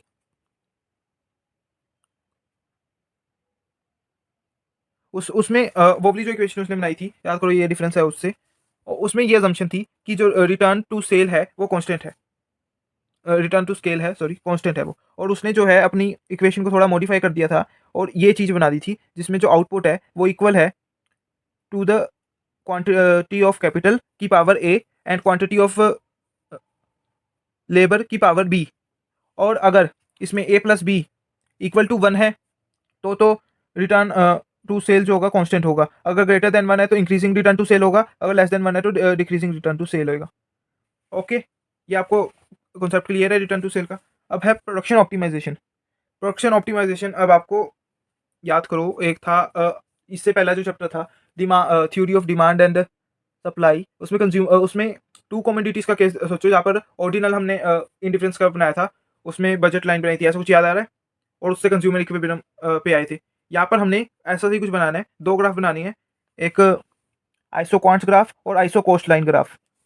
ठीक है, और इनसे हमें एक इक्विलिब्रियम पे आना है कि इतना हमने प्रोडक्शन करना है कि प्रोडक्शन इक्विलिब्रियम पे आना है कि इतनी हमारी कॉस्ट के अंदर भी और इतनी मैक्सिमम कर सकते हैं। ठीक है, तो ये दो ग्राफ कौन से है, उसमें याद करो कौन से थे, एक था इंडिफरेंस कर्व जहाँ पर level of satisfaction indifference curve के हर एक पॉइंट पे लेवल ऑफ सेटिस्फेक्शन सेम होता है, और बजट जो थी बजट लाइन जो थी कितना हमारा बजट पे है। तो उसी तरह जो पहला ही है आइसो क्वांट्स, ठीक है ना, आइसो क्वांट का क्या फीचर है कि इसके हर एक पॉइंट के आइसो क्वांट्स ग्राफ भी ऐसे होता है, और इसके हर एक पॉइंट पे ये इनपुट का पॉइंट बताता है कि ये इनपुट का ग्राफ है, और हर एक पॉइंट पे जो आउटपुट आता है वो सेम लेवल का होता है, कांस्टेंट आउटपुट होता है हर एक पॉइंट पे, तो उसका ग्राफ ऐसे बन जाता है। ठीक है, and isoquants represent all those combination of input which are capable of producing the same level of output. जो आइसो क्वांट्स है उसे इक्वल प्रोडक्ट कर्व भी कह देते हैं। ठीक है, और प्रोडक्शन इन डिफरेंस कर्व भी कह देते हैं, और आइसो प्रोडक्ट कर्व भी कह देते हैं। ठीक है, ये एमसीक्यू में आने वाले क्वेश्चन है जो इंपॉर्टेंट है। यहाँ ये वाला पार्ट जो हो गया वो हो गया इंडिफरेंस कर्व वाला कि इंडिफरेंस वाला। अब है बजट लाइन वाला। बजट लाइन वाले के लिए आइसो कॉस्ट कर्व, ये बजट लाइन जैसा ही कुछ दिख रहा है आपको। तो ये है कि इसके हर एक पॉइंट पे हमारी जो कॉस्ट आएगी वो इक्वल आएगी। ओके, और यहाँ पर कुछ कह रखा है कि जो आइसो क्वांट की जो प्रॉपर्टीज है कर्व की वो सिमिलर है to the properties of indifference curve. हाँ, theory of demand and supply वाला इंडिफरेंस कर्व की प्रॉपर्टी जो थी, जैसे कि वो नेवर इंटरसेक्ट करती है, कि इंटरसेक्ट नहीं कर सकते, वो एक्सिस को टच नहीं कर सकते, उनकी हर एक पॉइंट पे सेम होती है, और उसमें उसमें कॉन्वेक्स टू ओरिजिन होता है, और left to right negative slope होता है अप टू डाउन। और कॉन्वेक्स किस लिए होता है, वो होता था due to diminishing marginal rate of substitution. याद करो यहाँ पर है कॉन्वेक्स क्यों है, due to diminishing marginal rate of technical substitution. ठीक है ना, उसके बाद जो एक डिफरेंस था इन डिफरेंस कर्व और इसमें आइसो क्वांट्स में, जो एक डिफरेंस मेन है बता रखा है कि इन डिफरेंस कर्व में क्या होता है, जो यूटिलिटी है, यह सबसे बड़ी लिमिटेशन है कि यूटिलिटी को हम मेजर नहीं कर सकते, उसे रिप्रेजेंट नहीं किया करना बहुत मुश्किल है, और सिर्फ ख्वाबों में ही कर सकते हैं, बल्कि इलस्ट्रेशन ही दे सकते हैं, प्रैक्टिकल लाइफ में ज़्यादा यूज़ नहीं है। पर अनलाइक आइसो क्वांट्स में जो हम प्रोड्यूस कर सकते हैं आउटपुट इनपुट वाला, वो बिल्कुल प्रैक्टिकल है, और आइसो क्वांट्स ग्राफ बिल्कुल बन सकता है। ठीक है, उसके बाद आइसो कॉस्ट का मैंने आपको बता दिया। What ever be the combination of the factor the firm choose, the total cost of the firm remain same. Level of cost and outlay बताता है और आउटले बता देता है, और बजट लाइन जैसा कुछ होता है। और जब दोनों को मिक्स कर देते हैं तो प्रोड्यूसर इक्विलिब्रियम आ जाता है कि इतने इस पॉइंट पे प्रोडक्शन करनी चाहिए। इसकी भी प्रॉपर्टी है कि जितना ज़्यादा आगे होगा उतना ज़्यादा इनपुट बनेगा, और वो भी तो जितना ज़्यादा इनपुट हमें मैक्सिमम, ये चीज़ हमें जो है आइसो क्वांट ये मैक्सिमम चाहिए और बजट लाइन के अंदर होना चाहिए। तो ये वाला पॉइंट है मैक्सिमम। ओके, ये समझ आ गया। प्रोड्यूसर इक्विलिब्रियम हम यहाँ पर आ चुके हैं। अब इसके बाद हमारी सो है गाइस, अभी तक हमने देखा था थ्योरी ऑफ प्रोडक्शन। अब हम देखेंगे थ्योरी ऑफ कॉस्ट। हमने थ्योरी ऑफ प्रोडक्शन में सारा कुछ देख लिया था कि प्रोडक्शन जो प्रोड्यूसर है वो प्रोडक्शन इक्विलिब्रियम तक कैसे आता है। पर हमें ये समझना पड़ेगा कि जो सप्लाई है उसका उसके उसको दो फैक्टर, उसको खाली प्रोडक्शन से ही मतलब नहीं है। हमने इंट्रोडक्शन में देखा था इस चैप्टर की कि खाली प्रोडक्शन एफिशिएंसी से कुछ नहीं होता, हमें कॉस्ट एफिशिएंसी भी चाहिए होती है कि हमें मिनिमम कॉस्ट पे मैक्सिमम आउटपुट मिले। हमें ऐसा कुछ करना भी होता है। हमें कॉस्ट भी एक बहुत इंपॉर्टेंट फैक्टर है जो सप्लाई को बहुत ज़्यादा डिटरमाइन करता है, बहुत ज़्यादा इफेक्ट करता है, और हमें कभी भी उसको इग्नोर नहीं करना चाहिए। तो थ्योरी ऑफ कॉस्ट में हम पूरा का पूरा, ये कंपेरेटिवली थ्योरी ऑफ प्रोडक्शन से तो छोटा ही है, पर ये भी बहुत इंपॉर्टेंट है। तो इस चैप्टर में हम क्या क्या इस यूनिट में हम क्या क्या पढ़ेंगे? Meaning and different types of cost function, और उसमें डिफरेंस समझेंगे शॉर्ट रन और लॉन्ग रन कॉस्ट फंक्शन में। लिंकेज समझेंगे between the production function and the cost function, और इकोनॉमिक्स और dis economics of scale and the reason of their existence समझेगी। ठीक है ना, इकोनॉमिक्स और डिस इकोनॉमिक्स का कॉन्सेप्ट है वो समझेगी। तो सबसे पहले हमने ये समझना है कि कॉस्ट एनालिसिस कहते किसे है। Cost analysis refer to the study of the behaviour of the cost in relation to one or more production criteria. कि कॉस्ट के बिहेवियर को, कॉस्ट की मेजरमेंट को, कॉस्ट की कैसे कॉस्ट चेंज होती है इन relation to one or more production criteria. ठीक है, तो कॉस्ट तो बेसिकली आपको समझ आ जाएगा आगे जो भी है। तो कॉस्ट कंसेप्ट में हमें बता रखा है डिफरेंट कॉस्ट के बारे में। सबसे पहले है अकाउंटिंग कॉस्ट और इकोनॉमिक कॉस्ट। ये मैंने आपको पिछली यूनिट में ही बता दिया था। अकाउंटिंग कॉस्ट जो वो होती है जो हम बुक्स ऑफ अकाउंट में जो हमारा एक्चुअल एक्सपेंसेस आते हैं, पर उसमें हम क्योंकि उसमें हम दो फैक्टर जो इंपॉर्टेंट फैक्टर्स है ऑफ प्रोडक्शन, जो कि है एंटरप्रेन्योरशिप और कैपिटल, उस पर जो हमें एक्सपेंस पे करना होता है, जो कि होता है कैपिटल पे इंटरेस्ट और एंटरप्रेन्योरशिप पे प्रॉफिट टू प्रोड्यूसर, वो हम एक्सपेंस काउंट नहीं करते इन अकाउंटिंग कॉस्ट। पर इकोनॉमिक कॉस्ट में वो चीज़ काउंट होती है। तो इकोनॉमिक कॉस्ट अगर हम देखे जाए तो एक ब्रॉडर टॉपिक है अकाउंटिंग कॉस्ट से। ठीक है ना, और इसमें क्या क्या इंक्लूड हो सकता है, क्या क्या इंक्लूड होता है अकाउंटिंग कॉस्ट में। सबसे पहले तो normal return on the money capital invested by the entrepreneur himself, की जो भी नॉर्मल रिटर्न है, नॉर्मल रिटर्न इंटरेस्ट रेट जो भी उसको मिलना चाहिए एंटरप्रेन्योर जो उसने कैपिटल इन्वेस्ट किया इन हिज ओन बिजनेस। और सेकंड, जो वेजेस और salary paid to the entrepreneur, की वेजेस ने जो अपना एफर्ट किया था, अपनी इनोवेशन, अपना दिमाग जो लगाया था, जितने भी एफर्ट किए थे मैनेजियल, उससे रिलेटिव तो उसको कुछ वेजेस, कुछ सैलरी मिलनी चाहिए, उसे हम प्रॉफिट कह देते हैं। कि अपना जो हिस्सा है वो एक्सक्लूड करके जो आता है उसका, वो इकोनॉमिक प्रॉफिट आता है। तो इकोनॉमिक कॉस्ट जो होती है उसमें वो उसमें ये दोनों चीज़ें इंक्लूड होती है। और इकोनॉमिक कॉस्ट रिवेन्यू में से इकोनॉमिक कॉस्ट माइनस करके इकोनॉमिक प्रॉफिट आता है। ठीक है, उसके बाद है आउटले कॉस्ट। ओके, तो यहाँ पर है इम्प्लिसिट कॉस्ट और एक्सप्लिसिट कॉस्ट। ठीक है ना, जो इकोनॉमिक कॉस्ट होती है उसमें इम्प्लिसिट और एक्सप्लिसिट का मतलब क्या है। अकाउंटिंग कॉस्ट को ही एक्सप्लिसिट कॉस्ट कह देते हैं, और इम्प्लिसिट कॉस्ट बाकी जो दो कॉस्ट होती है एंटरप्रेन्योरशिप और कैपिटल को, जो कैपिटल का इंटरेस्ट है, उसे कहते हैं इम्प्लिसिट कॉस्ट। मतलब ये दो जो कॉस्ट है जो इंक्लूड नहीं होती अकाउंटिंग में, लेकिन इकोनॉमिक में इंक्लूड होती है, उसे इम्प्लिसिट कह देते हैं। तो इकोनॉमिक कॉस्ट में अकाउंटिंग कॉस्ट और इम्प्लिसिट कॉस्ट दोनों इंक्लूड होती है। ठीक है, उसके बाद है आउटले कॉस्ट और अपॉर्चुनिटी कॉस्ट। आउटले कॉस्ट जो होता है उसमें एक्चुअल एक्सपेंडिचर इंक्लूड होता है, कि जो एक्चुअल एक्सपेंडिचर ओनर ने किया है फॉर द प्रोडक्शन। ठीक है, और इसमें बहुत इंटरेस्टिंग आगे ये जो दिल बना रखा है, ये बहुत इंटरेस्टिंग लाइन लिखी है। और जो दूसरी अपॉर्चुनिटी कॉस्ट है कि वो क्या प्रोड्यूस कर सकता था, उससे क्या प्रॉफिट आ सकता था, लेकिन वो अब उसने इनएफिशिएंसी या किसी भी फैक्टर के कारण वो प्रोड्यूस नहीं कर पाया, तो उसका जो फ्यूचर प्रॉफिट था वो कम हो गया। तो ये भी तो एक कॉस्ट ही हुआ, ये भी तो नुकसान हुआ कि फ्यूचर प्रॉफिट जो हो सकता था वो कम हो गया। इस चीज़ को हम रियल लाइफ में देखें तो बहुत बहुत बहुत हम बड़ा नुकसान ब्लंडर कर रही है हम, ये कई लोग करते हैं अपनी लाइफ और स्टडीज़ में, कि हम अपॉर्चुनिटी कॉस्ट जो होती है उसे इग्नोर कर देते हैं। और यहाँ पर एक बहुत अच्छी बात लिखी है, in the long term calculation of, ये पढ़िए, while calculating the cost of higher education, ये हमारे स्टूडेंट्स लोगों के लिए बात बोल रखी है। While calculating the cost of the higher education, it is not the tuition fee and the cost of books alone that is relevant, one should also take into the account the earning therefore foregone. Okay, other foregone uses of money which is paid as a tuition fee or the value of missed activities such as the cost of attending class। मतलब अगर हम सोचे कि हम सोचते हैं कि यार एक अटेम्प्ट हो गया, चलो यार एक अटेम्प्ट कोई बात नहीं, एक अटेम्प्ट बार देख लिया, अगर हम जो एक अटेम्प्ट वो जो 6 महीना 8 महीना हमने बर्बाद कर दिया, उसको हम बचा भी तो सकते थे। उसकी उसकी वैल्यू देखो कि अगर हम इस अटेम्प्ट में निकाल लेते तो अगले अटेम्प्ट में हम 8 महीनों में हम क्या क्या कर सकते थे, उसकी कॉस्ट नहीं देखते हम। ठीक है, तो ये है अपॉर्चुनिटी कॉस्ट, भी एक बहुत बड़ी कॉस्ट होती है जो बिजनेस को देखनी चाहिए। उसके बाद है डायरेक्ट और इनडायरेक्ट कॉस्ट। डायरेक्ट कॉस्ट को ट्रेसेबल कॉस्ट भी बोलते हैं और इनडायरेक्ट को नॉन ट्रेसेबल कॉस्ट भी बोलते हैं।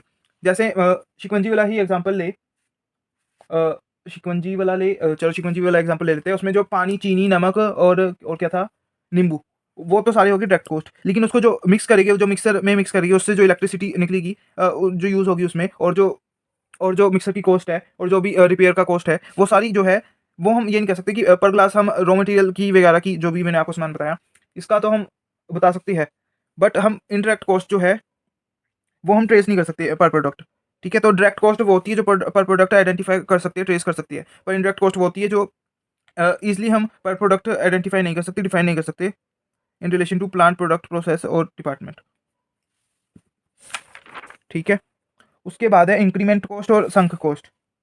Increment cost refer to the addition cost incurred by the firm in result of a business decision. Increment cost को आप एज अ मार्जिन कॉस्ट मानो कि कोई भी एक एडिशनल डिसीजन लिया तो उसमें तो उस डिसीजन को इम्प्लीमेंट करने में क्या कॉस्ट आएगी, उसे इम्प्लीमेंट कॉस्ट कह देती है। ठीक है, और संक कॉस्ट होता है, sunk cost refer to the cost which is already incurred once and for all and can not be recover. उसे टोटल संक कॉस्ट और इंक्रीमेंट कॉस्ट बिल्कुल सेम है, टोटल कॉस्ट और मार्जिनल कॉस्ट जैसे। Increment cost मतलब कि additional अगर decision ले तो वो उस डिसीजन को इंप्लीमेंट कर दे तो क्या कॉस्ट आएगी, और संक कॉस्ट जो अभी तक लग चुकी है जो रिकवर नहीं हो सकती। ठीक है ना, संक कॉस्ट मतलब डूबा हुआ पैसा, डूबा हुआ पैसा नहीं, वैसे इन्वेस्टेड पैसा है, वो लगा हुआ पैसा है।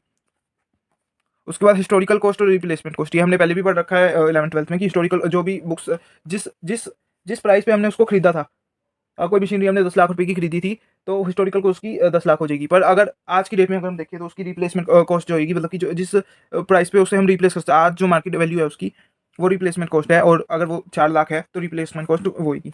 उसके बाद प्राइवेट कॉस्ट और सोशल कॉस्ट। प्राइवेट कॉस्ट वो है जो जो एक प्रोड्यूसर लगाता है, जो एक फर्म लगाती है, जैसे कि जितनी भी कॉस्ट इम्प्लिसिट हो या एक्सप्लिसिट हो। ठीक है, पर सोशल कॉस्ट वो है जो सोसाइटी को बोन करनी पड़ती है, क्योंकि प्रोडक्शन के कारण अगर प्रोड्यूसर कोई प्रोडक्ट बनाता है और उसमें पोल्यूशन हो जाता है, हाँ पोल्यूशन हो जाता है, कुछ एटमॉस्फेयर या किसी भी चीज़ पे सोसाइटी को सफ़र करना पड़ता है, तो सोसाइटी, वो प्रोड्यूसर तो सफ़र कर नहीं रहा लेकिन सोसाइटी सफ़र करेगी उसको। तो the total cost borne by the society on account of business activity and include private cost and external cost. तो यहाँ से हमें पता चल रहा है कि जो सोशल कॉस्ट है वो एक बड़ा टॉपिक है, और प्राइवेट जो है ब्रॉडर, जो सोशल कॉस्ट है वो ब्रॉडर सेंस में है, और प्राइवेट कॉस्ट उसके अंदर नैरो सेंस में है कि सोशल में प्राइवेट इंक्लूड होता है। उसके बाद फिक्स्ड और वेरिएबल कॉस्ट, ये बताने की जरूरत नहीं है। फिक्स्ड कॉस्ट वो है जो वेरी नहीं करता विद आउटपुट, और वेरिएबल कॉस्ट वो है जो वेरी करता है आउटपुट के साथ। फिक्स्ड कॉस्ट अवॉइड नहीं किया जा सकता, और variable cost is the cost that the function of output in the production period. उसके बाद कॉस्ट फंक्शन, तो प्रोडक्शन फंक्शन की तरह ही कॉस्ट प्रोडक्शन जो होता है वो रिलेशन ही बताता है between the cost of the product and the various determinants of the cost. Actually पिछले हमने जो देखा था प्रोडक्शन फंक्शन, वो बताता है between the output and the input, वो क्वांटिटीज के बीच में बताता है, ये कॉस्ट के बीच में बताता है, बस ये कि कितना रुपया लगाना पड़ेगा और कितने रुपये का प्रोडक्ट बनेगा, ये चीज़ हमें कॉस्ट फंक्शन बताता है। कॉस्ट ऑफ द प्रोडक्ट मतलब cost of the output, and the various determinant of the cost मतलब कि कॉस्ट कितना पैसा लगाना पड़ेगा। ठीक है, तो एक second, it is the relationship between the cost and the output, कि कितनी कॉस्ट लगानी पड़ेगी और क्या आउटपुट उसका प्राइस क्या होगा। ये भी शॉर्ट रन कॉस्ट फंक्शन होता है और लॉन्ग रन कॉस्ट फंक्शन में डिवाइड है। तो अब सबसे पहले देखते हैं शॉर्ट रन कॉस्ट फंक्शन, और इसमें भी कुछ कुछ प्रोडक्शन फंक्शन जैसा ही है, तो मेरे को समझ लेना उसमें। सबसे पहले है total fixed and variable cost.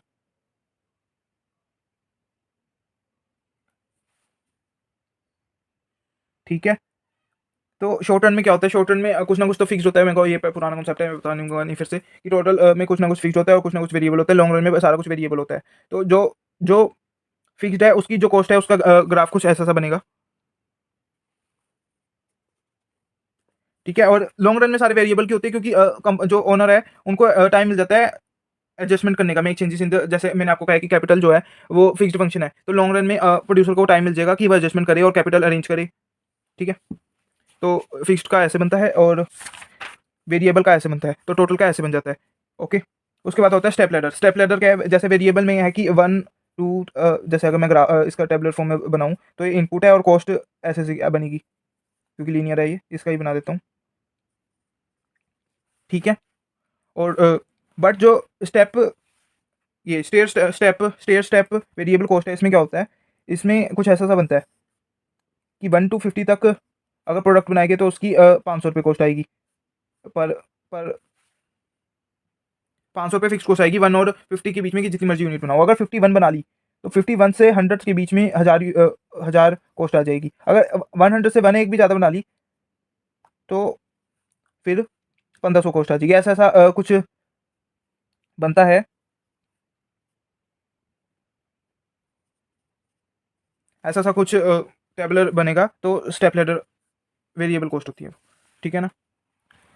और short run cost, total cost ऐसा सा होता है। अब शॉर्ट रन में ऐसा सा क्यों बनता है ग्राफ, अगर हम देखें तो आगे जाकर ये ऐसे ही हो जाता है। ये क्यों होता है ये मैं पहले एक्सप्लेन कर चुका हूँ कि जो है मार्जिनल प्रोडक्ट पहले इंक्रीज होता है, फिर एक पॉइंट के तक जब वो एवरेज प्रोडक्ट के साथ सेम होता है तो मैक्सिमम होता है, उसके बाद वो गिरता है गिरता गिरता है और माइनस में चला जाता है। जब माइनस में चला जाता है तो डिक्रीज होना चालू हो जाता है। ये चीज़ मैं बता चुका हूँ। एक सेकेंड, ये वो सॉरी सॉरी वो प्रोडक्शन का था, ये कॉस्ट का था। इसमें ये कॉस्ट का ग्राफ है तो थोड़ा इसमें अलग होगा, वो हम आगे पढ़ेंगे क्या होगा। इसमें जो बता रखा है वो देखिए कि टोटल कॉस्ट जो है total factor cost plus total variable cost का सम है, कि फैक्टर कॉस्ट ये है, वेरिएबल कॉस्ट ये है, तो टोटल कॉस्ट वेरिएबल कॉस्ट ही शेप देगा, बस फैक्टर कॉस्ट उठा देगा, बढ़ा देगा। In this pattern of change TVC occur due to the operation of law of increasing and वही increasing and decreasing return to variable input, की इनपुट चेंज कर रही है, कि ये जो शेप मिल रही है ये law of increasing and decreasing variable input के कारण मिल रही है, जो हम पहले पढ़ चुके हैं कि लॉ ऑफ डिमिनिशिंग रिटर्न। ठीक है, उसके बाद शॉर्ट टर्म एवरेज कॉस्ट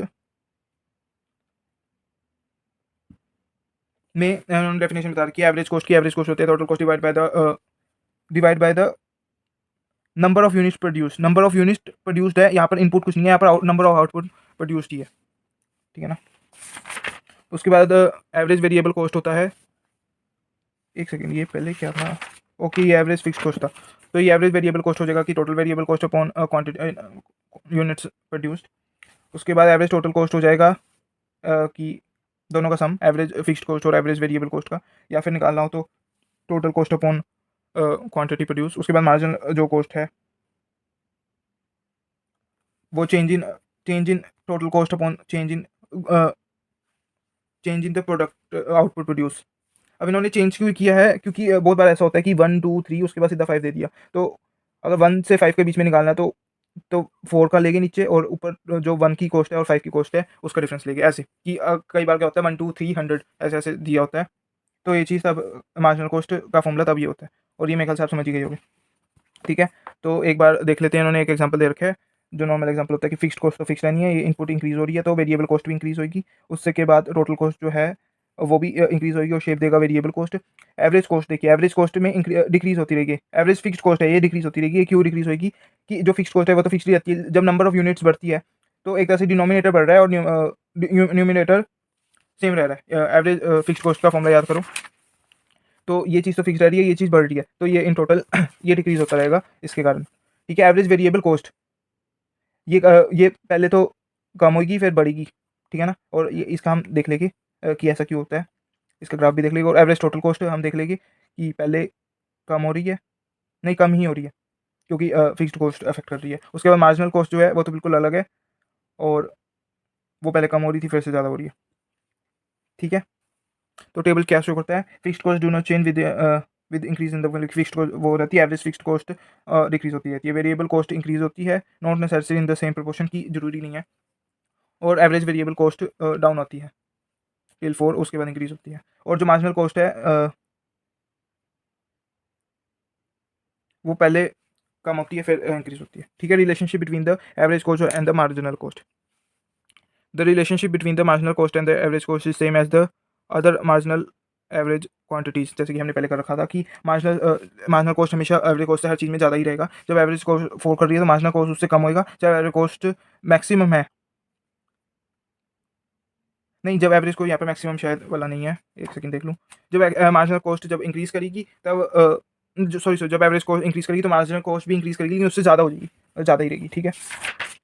और जब मार्जिनल कॉस्ट जब एवरेज कॉस्ट मिनिमम है, यहाँ पर कॉस्ट मिनिमम है, मतलब यहाँ समझ रहे हो ना, वहाँ मैक्सिमम प्रोडक्शन मैक्सिमम थी, तो यहाँ पर कॉस्ट मिनिमम है, तो मार्जिनल कॉस्ट और एवरेज कॉस्ट इक्वल रहेगी, ठीक है। अब शॉर्ट रन में तो इतना सा ही था, और इसका ग्राफ आपको दिखाया नहीं मैंने, या इन्होंने, अच्छा इन्होंने ये यहाँ पर मार्जिनल कॉस्ट को दिखाया कि जो टोटल फिक्स्ड कॉस्ट है सबसे जो है वो तो हमेशा डिक्रीज ही होती रहेगी। टोटल वेरिएबल कॉस्ट जो है वो ये है, सबसे पहले यहाँ पर थी तो वो डिक्रीज होगी फिर इंक्रीज होगी।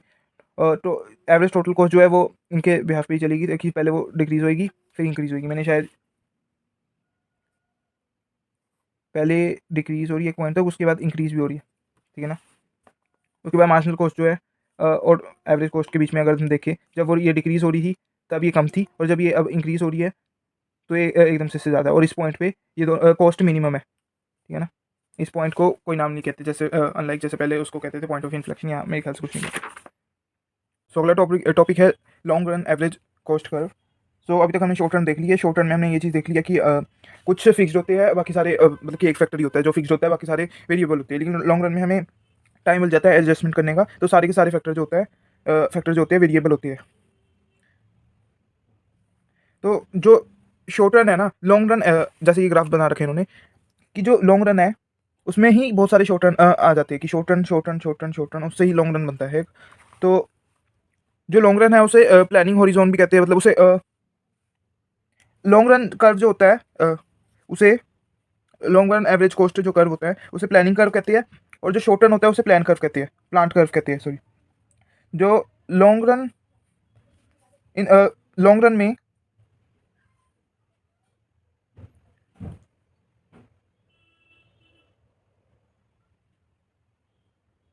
लॉन्ग रन में क्योंकि फर्म डिसाइड करती है शॉर्ट रन को देखते हुए कि शॉर्ट रन के सभी रिजल्ट को देखते हुए कि कितना हमें किस लेवल ऑफ आउटपुट पे हमें ऑपरेट करना चाहिए ताकि हमारी कॉस्ट जो है मिनिमम आए। तो लॉन्ग रन ये कॉस्ट निकालने का मकसद सिर्फ एक ही होता है कि शॉर्ट रन में जैसे हम जैसे ये शॉर्ट रन है कुछ, तो इसमें हम कौन सी प्राइस लेगी, सबसे लोएस्ट लेंगे ना कॉस्ट।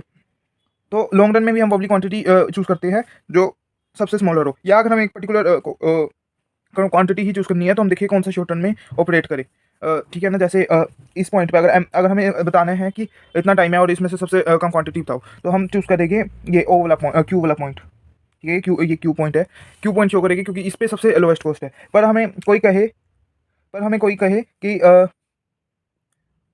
ये वाला पॉइंट बताओ, ये वाला पॉइंट बताओ जहाँ पर जी पे भी होता है, इस कर्व शॉर्ट रन के इस कर्व में भी होता है, शॉर्ट रन के इस कर्व में भी होता है। तो उस केस में हम जो है लोएस्ट सबसे जो लीस्ट कॉस्ट वाला है उसको चूज करेंगे, ठीक है। In long run the firm has choice in the employment of the plant and will employ the plant which yield minimum. तो ये कह रहे हैं कि लॉन्ग रन में फर्म के पास चॉइस होती है कि वो कोई भी शॉर्ट रन प्लांट को जिसे कहते हैं उसे चूज़ कर सके, और वो उसको चूज़ करेगी जो सबसे मिनिमम कॉस्ट ऑफ प्रोडक्शन उसे दे रहा हो।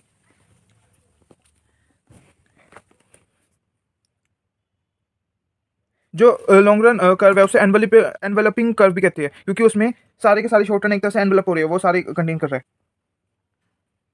Suppose a firm has a choice that the plant can vary by infinity by small gradation of gradation, so that there are infinite number of plants corresponding to which there is a numerous average cost curve, ठीक है ना। बल्कि एक long run में average cost curve होती है। In such case the long run curve will be a smoothen curve enveloping all these short run average cost curve की long run जो है इन्हीं से बनेगा। और अब किससे बनेगा कि जो ऐसा नहीं है कि लॉन्ग रन जो है और शॉर्ट रन सारे के सारे लॉन्ग रन पे टेंजेंट होते हैं, ठीक है। ठीक है ना, कोई भी ऐसा सेगमेंट नहीं होता, मतलब कोई भी दो बार इंटरसेक्ट नहीं करता, एक लॉन्ग रन एक शॉर्ट रन को एक ही बार इंटरसेक्ट करता है, ठीक है। और ऐसा जरूरी भी है कि जहाँ टेंजेंट करते हैं वो शॉर्ट रन का वो वाला पॉइंट उसका सबसे लोएस्ट हो। अगर हम देखें तो ओपी के तरफ देखो और इस तरफ देखो कि दिख रहा है ना कि SAC1 में जो टेंजेंट जहाँ पर है, SAC1 का सबसे लोएस्ट पॉइंट तो ये वाला है, लेकिन टेंजेंट यहाँ पर है, तो ये लोएस्ट पॉइंट से पहले है, मतलब हाइयर है, ठीक है। ऐसे ही SAC2 पे, SAC3 पे है, SAC4 पे ये चीज़ है कि शॉर्ट रन का ये जो कर्व है इसका लोएस्ट पॉइंट ही टच कर रहा है, ही टेंजेंट है लॉन्ग रन की, ठीक है। और इस पॉइंट को ही हम ऑप्टिमम आउटपुट कहेंगे, ठीक है, वो हम आगे पढ़ेंगे। और इस पॉइंट के बाद वाले सारे जितने भी टेंजेंट है वो भी लोएस्ट पे नहीं है, वो लोएस्ट से ज़्यादा पे है, ठीक है ना। तो ये क्या रखी है, it is to be noted that the LAC curve is not tangent to the minimum point of the SAC when the LAC curve is declining, मतलब कि जब ये वाला पार्ट है डिक्लाइनिंग हो रहा है, the its tangent is falling to the portion of the shortened curve to the falling portion of the, क्योंकि डिक्लाइन जब होता है तो जब डिक्लाइन होता है तब भी declining portion of short term पे ही आता है। And when LAC is rising the tangent is to be rising position of short run cost curve. Thus for producing output less than the OQ, बल्कि OQ से less produce करना है, the lowest point of the unit cost the firm will construct the relevant plant and operate it at less than full capacity, that is eight less then it's minimum average cost, कि जो minimum average cost है short run में उस पर नहीं होगा, उससे less होगा, उससे लेस मतलब उससे कॉस्ट ज़्यादा आएगी। In other hand for the output larger than the OQ, कि OQ के उस पार है, the firm will construct a plant and operate beyond the optimum capacity यहाँ पर OQ है। This is because OQ being the is being produced at minimum point of LAC as and corresponding to SAC, मतलब कि lowest point LAC का भी है और SAC का भी है, SAC 4, ठीक है ना। अदर प्लांट्स मतलब अदर SACs आर इधर use at less than their full capacity, की पूरी कैपेसिटी नहीं यूज़ कर रहे, फेज़ 1 में है, ठीक है, और more than their fully capacity मतलब फेज़ 2 में, ठीक है। ओनली SAC जो है वो अच्छे से ऑपरेट कर रहा है और मिनिमम कॉस्ट दे रहा है, ठीक है। उसके बाद है long run average cost is called planning cost, because plant जो है वो उन्हें फर्म के पास ऑप्शन होता है कि वो प्लांट चूज़ करे और सबसे लोएस्ट कॉस्ट पे ऑपरेट करे। उसके बाद अब बता रखा है कि ये यू शेप का क्यों होता है। अब आप सोच रहे होगे कि ये तो आसान है, SAC जो है वो यू शेप का होता है कि जो 3 लो लगते हैं उसके कारण, और उसी के कारण ये भी इसका भी यही लॉजिक होता होगा। लेकिन उन्होंने साफ कर रखा है कि जो शेप ऑफ LAC है उसका कोई भी लेना देना नहीं है यू शेप ऑफ SAC, समझ रहे हो। मतलब SAC के बिल्कुल अलग रीज़न थे, LAC की बिल्कुल अलग रीज़न है। अब LAC की हम देख रहे हैं तो LAC के क्या रीज़न है, ठीक है। LAC की ये रीज़न है कि हमने याद करो हमने पढ़ा था रिटर्न टू सेल समझ लो कि आउटपुट इंक्रीज इनपुट इंक्रीज करते हैं तो कितना आउटपुट इंक्रीज होता है, ठीक है, वो रिटर्न टू सेल याद है हमने पढ़ा था। तो LAC का जो वो है, LAC के केस में आफ्टर अ रेंज ऑफ, ठीक है, आउटपुट आफ्टर अ रेंज जो ये है रिटर्न टू स्केल है वो एक टाइम तक तो कांस्टेंट रहता है, और उस टाइम के बाद में जो रिटर्न टू स्केल है वो डिक्लाइन होना शुरू हो जाता है। अब ऐसा क्यों होता है इसका गिवन नहीं है। और रिटर्न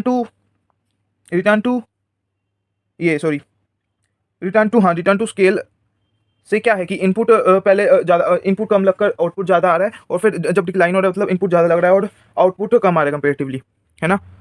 तो इसमें सेकंड वाले केस में कॉस्ट बढ़ रही है। तो ये क्या रखा है, in the same line LAC curve first decline and then finally rises, increasing return of sell cost fall in the, बल्कि कम कर देता है कॉस्ट को, and decreasing return to sell ज़्यादा कर देता है सेल को। जो लॉन्ग रन एवरेज कॉस्ट है वो एक बॉट शेप बना लेता है, इसके कारण यू शेप जिसे भी कह देते हैं, उसे प्लानिंग कर्व कहते हैं लॉन्ग रन एवरेज कर्व को, और एनवेलपिंग को ये भी कह देते हैं। प्लानिंग क्यों होता है, क्योंकि फर्म के पास चॉइस होती है कि प्लांट को चूज़ करें, और एनवेलप क्यों होती है क्योंकि इसमें सारे के सारे वो फैमिली होती है सारे के सारे शॉर्ट टर्म एवरेज कॉस्ट की। अब आप सोच रहे होगे कि जब ज़्यादा प्रोड्यूस कर रहे हैं हम, अपना स्केल बढ़ा रहे हैं, तो ये कॉस्ट एकदम से ज़्यादा क्यों लग रही है, ठीक है। तो ये कॉन्सेप्ट जो है ये हमें समझ नहीं आ सकता, क्योंकि मॉडर्न इंडस्ट्री जो है उसमें ये चीज़ होगी ना, मॉडर्न इंडस्ट्री में क्या हो रहा है, एल शेप हो रहा है कि कॉस्ट पहले कमी हो रही है और फिर कभी भी बढ़ेगी तो ना। आप खुद सोचो, आप भी कंफ्यूज हो गए होगे कि भाई स्केल बढ़ा रहे हैं हम, हर कंपनी स्केल बढ़ाती है, तो स्केल बढ़ाने से तो कॉस्ट कमी होनी चाहिए, बढ़ेगी क्यों। सोचने वाली बात है कि जितना ज़्यादा हम करेंगे उतनी कमी को तो कॉस्ट आएगी। तो वो चीज़ जो है वो एक प्रैक्टिकल लाइफ में उतनी नहीं है कि राइज हो जाती है टाइम के बाद, बल्कि डिक्लाइन हो जाती है रिटर्न टू सेल। जो मॉडर्न इंडस्ट्रीज है उसमें एल शेप बन रहा है, जहाँ पर जो कॉस्ट है वो डिक्लाइन होती है और फिर कॉन्स्टेंट रहती है, ठीक है। यही क्या रखा है इस पैराग्राफ में। उसके बाद है इकोनॉमिक्स एंड डिसइकोनॉमिक्स, ये लास्ट टॉपिक है इस चैप्टर का, ओके। सो गाइस अगला टॉपिक है इकोनॉमिक्स एंड डिसइकोनॉमिक्स ऑफ स्केल। अभी तो हमने इससे पहले जो हमने लॉन्ग टर्म कर्व में समझा था कि यू शेप होती है। यू शेप की होती है क्योंकि सबसे पहले तो इंक्रीजिंग रिटर्न टू स्केल होता है और फिर डिक्रीजिंग रिटर्न टू स्केल हो जाता है। तो हमारे दिमाग में क्वेश्चन आया था जिसका आंसर हमें पहले नहीं मिला था कि इंक्रीजिंग तो ठीक है, लेकिन जब स्केल हम राइज करते हैं तो डिक्रीजिंग क्यों हो जाता है। उसका जवाब हमें इस टॉपिक में मिलेगा, economics and economics of the scale. Economics को आप ऐसे देखिए कि स्केल जब जब बढ़ाते हैं, ये इकोनॉमिक्स एंड डिसइकोनॉमिक्स के मैं आपको लेमैन तरीके में समझाऊँ कि जब जब हम स्केल बढ़ाते हैं तो उससे हमारा फ़ायदा भी होता है। इकोनॉमिक्स मतलब प्रॉफिट भी होता है हमारा, ठीक है? और फिर एक पर्टिकुलर टाइम के बाद वो जो मैं हमारा स्केल वो है कम होता रहता है। हमारा जो रिटर्न टू स्केल है वो कम होता रहता है। उसके वो किसके कारण होता है, वो उसे हम कहते हैं डिसइकोनॉमिक्स, और वो किसके कारण होता है वो हम समझेंगे। तो अब इकोनॉमिक्स एंड डिसइकोनॉमिक्स ऑफ स्केल में इकोनॉमिक्स जो है इकोनॉमी मतलब एक तरह से एनवायरनमेंट को, इकोनॉमिक एनवायरनमेंट को दो पार्ट में हम स्टडी करेंगे। पहले है इंटरनल और फिर है एक्सटर्नल, ठीक है? और जो इंटरनल एनवायरनमेंट है वो पूरे हमारे कंट्रोल में है, उसे एंडोजीनियस फैक्टर भी कहते हैं, क्योंकि वो पूरे हमारे हाथ में है। और जो एक्सटर्नल इकोनॉमिक्स है ये हमारे हाथ में नहीं है, और ये पूरी इंडस्ट्री को अफेक्ट करता है, ठीक है ना? सिर्फ हमारी पर्टिकुलर फर्म को अफेक्ट नहीं करता। तो देखते हैं इंटरनल इकोनॉमिक्स एंड डिसइकोनॉमिक्स। अब पहले हम इंटरनल पढ़ेंगे फिर एक्सटर्नल पढ़ेंगे। कि हमने देखा कि सबसे पहले रिटर्न टू सेल इंक्रीज होते हैं एट द इनिशियल स्टेज, और after remaining constant it decreases, ठीक है? तो उसके हम पढ़ेंगे कि जब जब हमारा प्रोडक्शन बढ़ता है तो हमारा जो टेक्निकल एस्पेक्ट है हमारी इकोनॉमी का वो भी इंक्रीज होता है। समझो मतलब हम ज़्यादा अच्छी टेक्नोलॉजी इक्विप करती है, हम एक ऐसी मशीन इक्विप करते हैं जो ज़्यादा सुपीरियर टेक्निक की हो, जो एक बार में सारे ज़्यादा काम कर सके, एक बार में ज़्यादा फंक्शन कर सके। तो इससे क्या होता है, इससे हमारी कॉस्ट एक तरह से कम ही हो रही है, क्योंकि स्पेशलाइजेशन बढ़ रही है, लेबर की कॉस्ट कम हो रही है, समझ रहे हो? तो एक पॉइंट तक हमारी कॉस्ट कम ही होगी, पर beyond a certain point the firm will experience net economy, मतलब कॉस्ट बढ़ जाएगी एक पॉइंट के बाद। एक पॉइंट के बाद हम उसे हैंडल नहीं कर पाएंगे। क्यों? इसका रीज़न क्यों है? क्योंकि एक पॉइंट के बाद जब इतनी ज़्यादा हमें जब इतनी ज़्यादा इतना बड़ा हमारा साइज हो जाएगा कि हम उसे हैंडल ना कर पाए, उसे मैनेज ना कर पाए, डिफिकल्ट हो जाए मैनेजमेंट में, डिफिकल्ट हो जाए उसकी उसकी मैनेजमेंट डिफिकल्ट हो जाए। सेकंड जो पॉइंट है वो मैनेजियल इकोनॉमिक्स एंड डिसइकोनॉमिक्स का है। कि मैनेजियल डिसइकोनॉमिक्स एंड इकोनॉमिक्स क्या है कि यहाँ पर ऑर्गेनाइजेशन स्ट्रक्चर की बात हुई है कि जब हम एक्सपेंड करते हैं तो हम फंक्शनल स्ट्रक्चर से हम जाते हैं ये डिविजनल स्ट्रक्चर पे जाते हैं। हमारा हर प्रोडक्ट के लिए अलग स्ट्रक्चर बना देते हैं, और उस एक प्रोडक्ट के अंदर भी बहुत सारे स्ट्रक्चर बना देते हैं, ताकि कम्युनिकेशन अच्छे से हो, सबके बीच में कोऑर्डिनेशन अलग हो, एक्सपेंशन में कोई प्रॉब्लम आए। बट एक सर्टेन पॉइंट के बाद अगर हमने बहुत ज़्यादा बढ़ा दिया तो हमारा प्रॉब्लम्स आनी शुरू हो जाएगी। Beyond a certain limit the managerial diseconomics in communication. सबसे पहले इन्होंने पॉइंट देखा है कि कम्युनिकेशन नहीं हो पाएगा, इंट्रा स्ट्रक्चर जो कम्युनिकेशन होता है वो नहीं हो पाएगा। इससे क्या होगा, delay in the decision making हो जाएगा, और इंप्लीमेंटेशन ऑफ डिसीजंस डिले हो जाएगा। जो मैनेजरियल स्ट्रक्चर है वो कॉम्प्लेक्स बन जाएगा, और उसमें ग्रेटर ब्यूरोक्रेसी आ जाएगी। ब्यूरोक्रेसी मतलब कि ब्यूरोक्रेसी मतलब हम आपसे बड़े हैं, हमारा ऑर्डर मानो वगैरह तिगाड़ा। उसके बाद रेड टेपिज्म हो जाएगी कि यही कि जो हाई लेवल है वो अपना रूल ज़्यादा करे। उसके बाद लेंथिंग ऑफ कम्युनिकेशन लाइन कि अगर किसी एक डिपार्टमेंट के छोटे लेवल के एम्प्लॉय को अगर किसी और डिपार्टमेंट के सीनियर लेवल से करना है, तो बताओ वो कहाँ कौन सी स्केलर चेंज वो क्या करेगा, कि कहाँ से, मतलब कि एक लेंथ हो जाएगा। इससे डिसीजन मेकिंग भी होगी, इंप्लीमेंटेशन पे भी इफेक्ट आएगा। तो ये चीज़ एक टाइम के बाद ये डिक्शनरी इकोनॉमी लाता है कि कॉस्ट को बढ़ा ही देता है। उसके बाद है अगला जो है कमर्शियल इफेक्ट। कमर्शियल इफेक्ट ये है कि जब जब प्रोडक्शन बढ़ती है तो जो है इंडस्ट्री जो है वो बल्क में ऑर्डर करती है, उससे क्या होता है, उसे लोअर प्राइस में मिलता है, ठीक है? तो इस तरह जो कॉस्ट है वो जो है इकोनॉमिक्स होती है जब जब लार्जर स्केल पे जाती है, और कॉस्ट कम होती रहती है। But after a certain point, after the optimum scale जो है